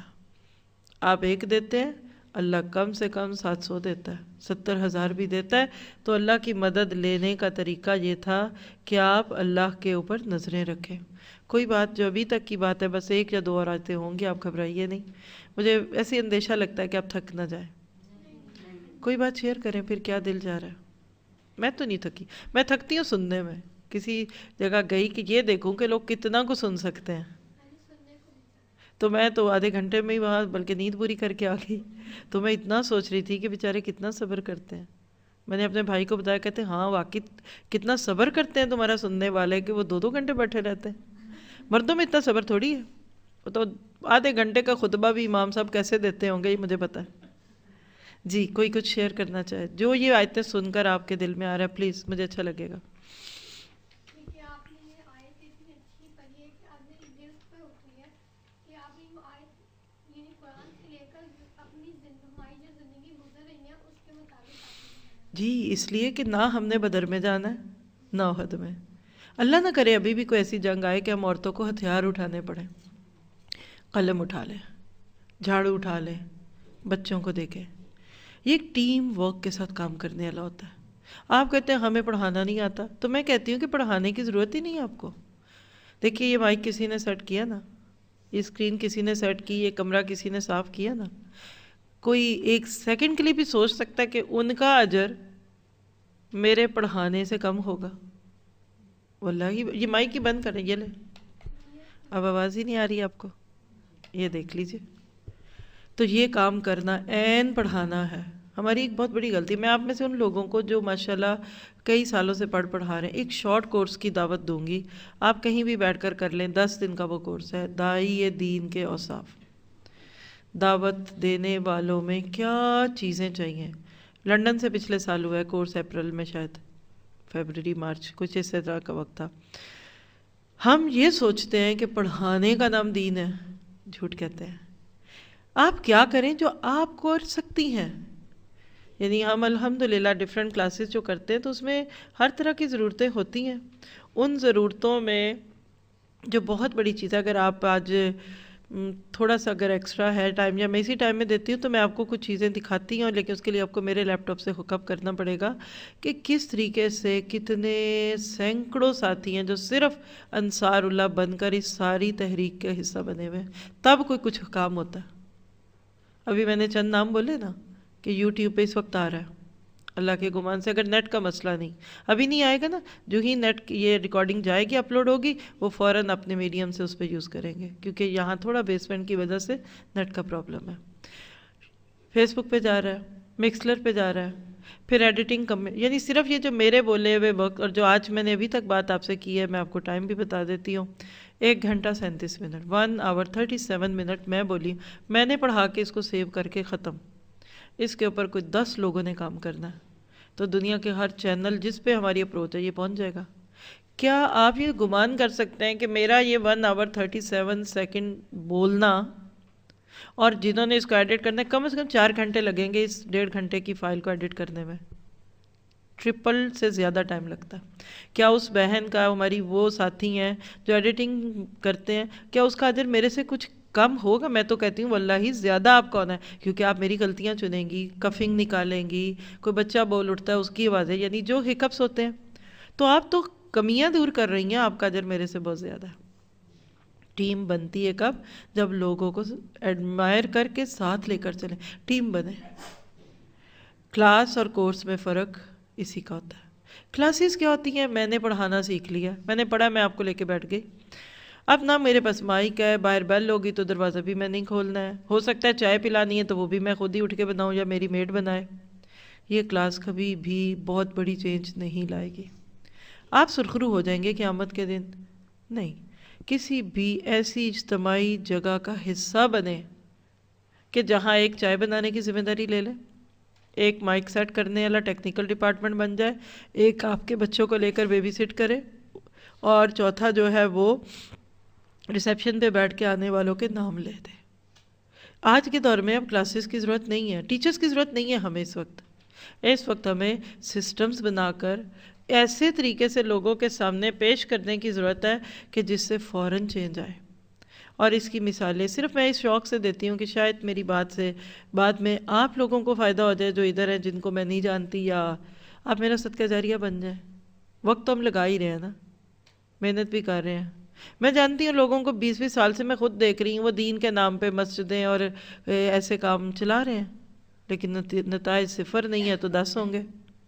حالانکہ اگر وہ لوگوں کو ساتھ ملا لیں تو وہ 100 گنا نہیں تو 90% ہو جائیں گے۔ اس وقت اجتماعیت کے ساتھ ایک پلانر کب کہاں پورے سال کا پلانر سامنے ہوتا ہے۔ آج بھی میں آپ مجھ سے پوچھیں تو میں اپنی ذات پہ بھی لے کے آپ کو بتا سکتی ہوں کہ اگلے 6 ماہ میں انشاءاللہ اللہ نے مجھ سے کیا کام لینا ہے، میں نے کدھر جانا ہے، میں نے کہا ہے کل آنکھ بند ہو جائے تو یہ اور بات ہے، اللہ کا پلان غالب آ جائے تو اور بات ہے، لیکن پلان کے ساتھ چلتے ہیں، جہاں آتے ہیں پلان کے ساتھ آتے ہیں۔ میں تو اس دفعہ اتنی حیران ہوں، کراچی تو میں ایسے ہی آئی تھی کہ میں موج کروں گی، اور میری موج اس میں فیملی ملیں کریں، یقین کریں اتنا بزی سکیجول میرا پرسوں سے آئے ہیں، سانس جس کو کہتے ہیں نا کہ سوچنے کا بھی وقت نہیں ہے۔ میں اپنی اور بھی 1-2 آن لائن کلاسز لے رہی ہوں، 2 دن میں یاد بھی نہیں رہا کہ اس کا وقت گزر گیا، یعنی وہ یہ کلاسز نہیں نارویجین لینگویج ہے، اتنی میں بزی ہوں کراچی میں۔ میں کل ان کو کہہ رہی تھی اپنے ہسبینڈ کو، کہہ رہے میں تمہیں کہا تھا اور بھی دن رہنا، مجھے لگتا ہے تو میں بہت دن رہ رہی ہوں، لیکن اب کل جانے کا وقت آ رہا ہے۔ کیوں کہ میرے پاس ایک پلان ہے۔ ساتھی پہلے منتظر ہوتے ہیں پچھلا ختم ہونے سے اگلی جگہ کا، 1 منٹ لکھا ہوتا ہے، تو یہی زندگی مجھے چاہیے، یہ تحریکی زندگی ہے۔ بہت آرام کریں گے قبر میں انشاءاللہ، بہت سوئیں گے قبر میں، نم کا نومت العروس۔ ایک کوٹیشن کوڈ ورڈ دیا ہوا ہے جو میں نے اپنی ایڈمنس کے بھی گھر میں جا کر دیکھا تھا کہ یہ دنیا کام کی جگہ، وہ دنیا آرام کی جگہ، اور اگر ہم یہاں آرام فرما رہے ہیں تو اللہ کرے کہ وہاں بھی کچھ آرام ملے۔ تو زندگی کو مقصد کے ساتھ گزارنا اور صرف بس نیکی برائے نیکی کر لینا، یہ بہت فرق بات ہوتی ہے۔ آپ کی میری تھوڑی تھوڑی چیزوں کو اللہ تعالیٰ زیادہ کر دے گا اگر ہمارے اندر اخلاص بھی ہوگا اور ہم سچے جذبوں کے ساتھ وہ کام کریں گے۔ کوئی بات نہیں تو میں اگلی آیت پہ چلوں۔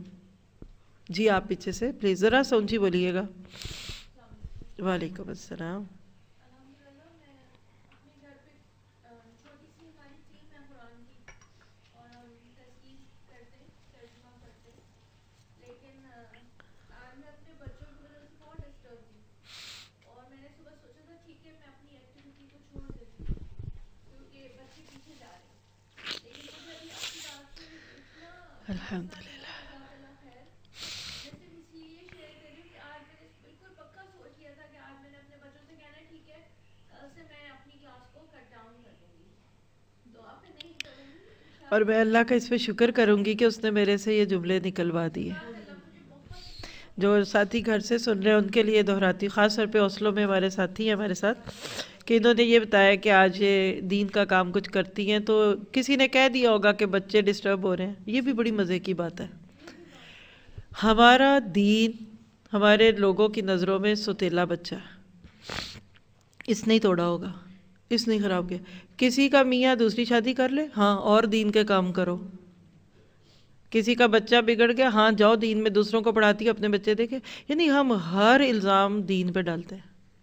گھر ٹوٹ رہے ہیں کیونکہ دین آ گیا، یہ ہو گیا دین، یعنی دین کو واقعی ستیلے بچے کی طرح ہر وقت تانوں میں رکھتے ہیں۔ یہی ہوگا جس کی وجہ سے ہوتا ہے۔ تو یہ کہہ رہی ہیں کہ ان کے بچوں کی وجہ سے یہ پریشان تھی۔ کوئی کہتا ہوگا ایسی بات کہ بچے ڈسٹربڈ ہیں، تو یہ آج سوچ کے آئی تھی کہ یہ کام چھوڑ دیں گی، لیکن وہ جملے منہ سے اللہ نے نکلوا، میں سوچ کے تھوڑی بولتی، میں تو اپنے پاس سے بولتی، دیکھیں میرے سامنے کچھ آپ کے پاس ہے نہیں ہے، وہ سب کھلا ہوا ہے، آپ کے پاس بھی میرے بھی پاس ہے، کیوں بھلا؟ کہ آج یہ جملہ اللہ نے نکلوا دیا کہ آپ دین کو اپنا بچہ بنا لیں، اللہ آپ کے بچوں کے کام کرے گا۔ اس پہ آپ کو سٹینڈ لینا پڑے گا سسٹر، یہ آزمائش ہوتی ہے، اور اس آزمائش سے نکلنے کے لیے اللہ تعالیٰ نے آپ کے میرے لیے یہ معاملات رکھے ہوتے ہیں۔ اس میں اگر نیٹ آ جائے تو بہت ہی ایزیلی ہم اس میں کچھ چیزیں دکھا سکتے ہیں اگر ممکن ہوا تو۔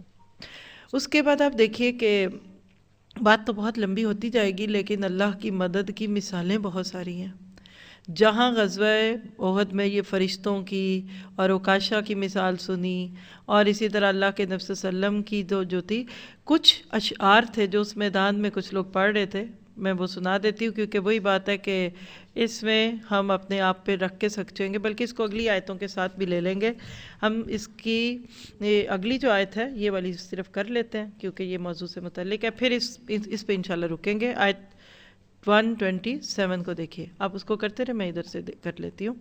جی ترجمہ دیکھیے گا آیت 127، یعنی یہ فرشتوں کا نزول اور یہ باقی چیزیں کیوں ہوئیں، اس کے پیچھے حکمت کیا تھی، اللہ سبحانہ تعالیٰ اس کے ساتھ کیا کرانا چاہتے تھے، لی یقطع، تاکہ وہ کاٹ دے، کیا، طرفم، ایک کنارہ، من الذین کفروا، ان لوگوں کا جنہوں نے کفر کیا، یا پھر او یا یکبتہم، یا فیکبتہم، کٹ ڈاؤن کر دے، یعنی ان کو کاٹ دے، کس چیز سے، تباہ کر دے، فینقلبوا، پس وہ پلٹ جائیں، خائبین، رسوا ہو کر۔ یعنی اللہ تعالیٰ نے غزوہ احد میں یہ جو کچھ کیا، یا غزوہ بدر میں جو کچھ ہوا، ان سب کو کرنے کی وجہ کیا تھی کہ اللہ کفار کا زور توڑنا چاہتا تھا۔ غزوہ احد میں مسلمانوں کے بھی کچھ لوگ کام آگے، لیکن غزوہ بدر میں کفار کے 70 لوگ مارے گئے تھے اور 70 ان کے قیدی بنے تھے، جو ہم پیچھے بھی بات کر چکے غزوہ بدر کے تناظر میں۔ جنگوں کے ذریعے کفر کا زور ٹوٹتا ہے۔ یہاں 2-4 جملے لکھ لیجئے جو شاید آپ کو زیادہ نہ ریلیونٹ لگیں اپنے، لیکن بہرحال ہم غزوہ جنگیں پڑھ رہے ہیں۔ بہت سارے لوگ کہتے ہیں جنگیں کیوں ہوئیں، اس کا جواب ہے ادھر، لی یقطع، تاکہ کاٹ ڈالے ایک گروہ کو کفار کے، اللہ کافروں کے ایک حصے کو کاٹ دے یا ان کو رسوا کر دے۔ یکبتا جو ہوتا ہے نا ذلیل کے لیے، ہے کبتا، کبیتو کما کبت الذین کا لفظ قرآن میں کہیں اور بھی آتا ہے۔ اللہ ان کو رسوا کر دے اور وہ ذلیل و خوار ہو کر لوٹے۔ یعنی جنگوں میں اللہ تعالیٰ نے اپنی مدد کے جو وعدے کیے تھے وہ پورے ہوئے، اور کفار کو اللہ تعالیٰ نے یہ سبق سکھا دیا کہ مدد مسلمانوں کی ہوگی اور تمہیں دنیا میں ذلیل کرے گا۔ دیکھیے ایک جملہ لکھ لیں کہ جو کفر پہ جائے گا آخرت کی رسوائی اس کا نصیب ہے۔ جنگوں میں اللہ تعالیٰ نے اس کا ایک عملی نمونہ دکھا دیا کہ جس نے کفر کا ساتھ دیا یا کفر کی طرف آیا تو اللہ تعالیٰ نے اس کے ذریعے سے کفر کا سر توڑا۔ مثلا آپ دیکھیے کہ ابو جہل غزوہ بدر میں مارا گیا، عتبہ، عتیبہ، شیبہ، ان کے بڑے بڑے سردار تھے جس کو آپ کہہ سکتے ہیں کہ بہت بڑے بڑے نام تھے، وہ سب مارے گئے۔ تو کیا ہوا کہ ان کی قوت ٹوٹ گئی۔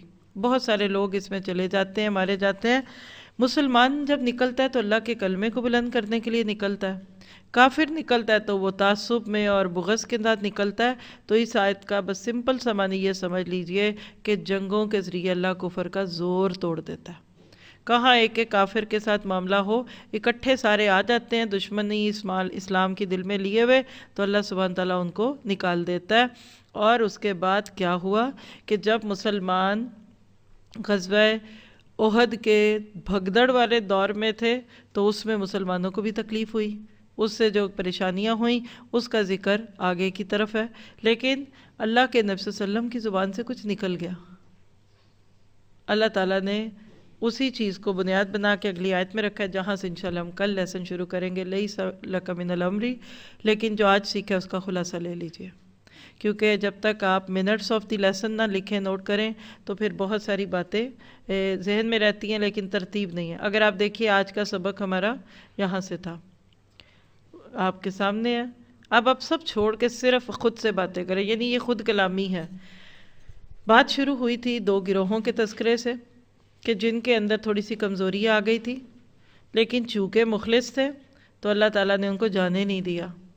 اس سے آپ کے میرے عمل کی بات کیا تھی کہ اللہ تعالیٰ اگر کبھی ہمیں دین کے کسی کام میں سست بھی کر دے تو یہ دعا کرتے رہیے کہ اللہ تعالیٰ ہمیں اس کے اندر کبھی پیچھے نہ کرے، ختم نہ کرے، ٹھیک ہے۔ دوسری بات تھی کہ تم کیوں ڈرتے ہو کہ ہماری مدد نہیں ہوگی، یہ کوئی پہلا موقع ہے، وَلَقَدْ نَصَرَكُمُ اللَّهُ بِبَدْرٍ وَأَنْتُمْ أَذِلَّةٌ فَاتَّقُوا اللَّهَ لَعَلَّكُمْ تَشْكُرُونَ، کہ اللہ تو پہلے بھی مدد کر چکا ہے۔ تو دیکھیے جو پہلے بھی مدد کر دے اس پہ ٹرسٹ زیادہ ہوتا ہے نا۔ تو آپ کے میرے لیے عمل کیا ہے کہ جب دعا مانگا کریں نا، ایسے مانگا کریں، اللہ تعالیٰ آپ نے بدر بھی تم میں بھی تو مدد کی تھی نا، تو میری بھی کر دیں۔ اللہ تعالیٰ آپ نے احد میں بھی تو کی تھی نا۔ اب یہ تو جنگی باتیں ہیں نا، حضرت عائشہ کی بات لے لیں، اللہ تعالیٰ آپ نے عائشہ کی برات میں قرآن میں آیتیں اتاری تھی نا، تو اگر میرے پہ کوئی الزام لگتا ہے تو مجھے بھی پاک کر دیں۔ کسی نے ایک بڑی پیاری سی دعا کا طریقہ ایک سلائڈ تھی، اے اللہ تو نے مجھے اسلام دیا جو میں نے مانگا بھی نہیں، تو مجھے جنت دے دے جو میں مانگ رہا ہوں۔ لیکن اللہ کی رحمت کو جوش میں لانے والی بات ہے، آپ ایسے دعا کیا کریں۔ تو اس میں آپ بھی یہ دعا کیا کریں کہ اللہ تو وہ رب ہے جس نے تھوڑے سے لوگوں کو زیادہ کر دیا، تو میرے بھی ساتھیوں کو زیادہ کر دے، ایسے۔ پھر اس کے بعد اگلی آیت میں دیکھیے کہ جو ہمیں میسج دیا گیا کہ 300 کے جانے پہ غم نہ کرو، اللہ 3000 کو بھیج دے گا، تم کمر سیدھی کرو۔ پر ہو گیا کیا؟ اس کی شرط اگلی آیت صبر، تقوی اور ڈسپلن، مصومین پہ بات ہوئی تھی۔ اور اس کے بعد جب فرشتوں کی اتنی زیادہ بات ہو گئی تو دل میں یہ نہ آ جائے کہ اچھا فرشتے آئیں گے تو ہی مدد ہوگی، تو کیا فرشتوں کا نا بس ایسے ہی تھا، سمبولک ہے، بس علامت ہے، اصل میں تو مدد اللہ کی طرف سے ہے۔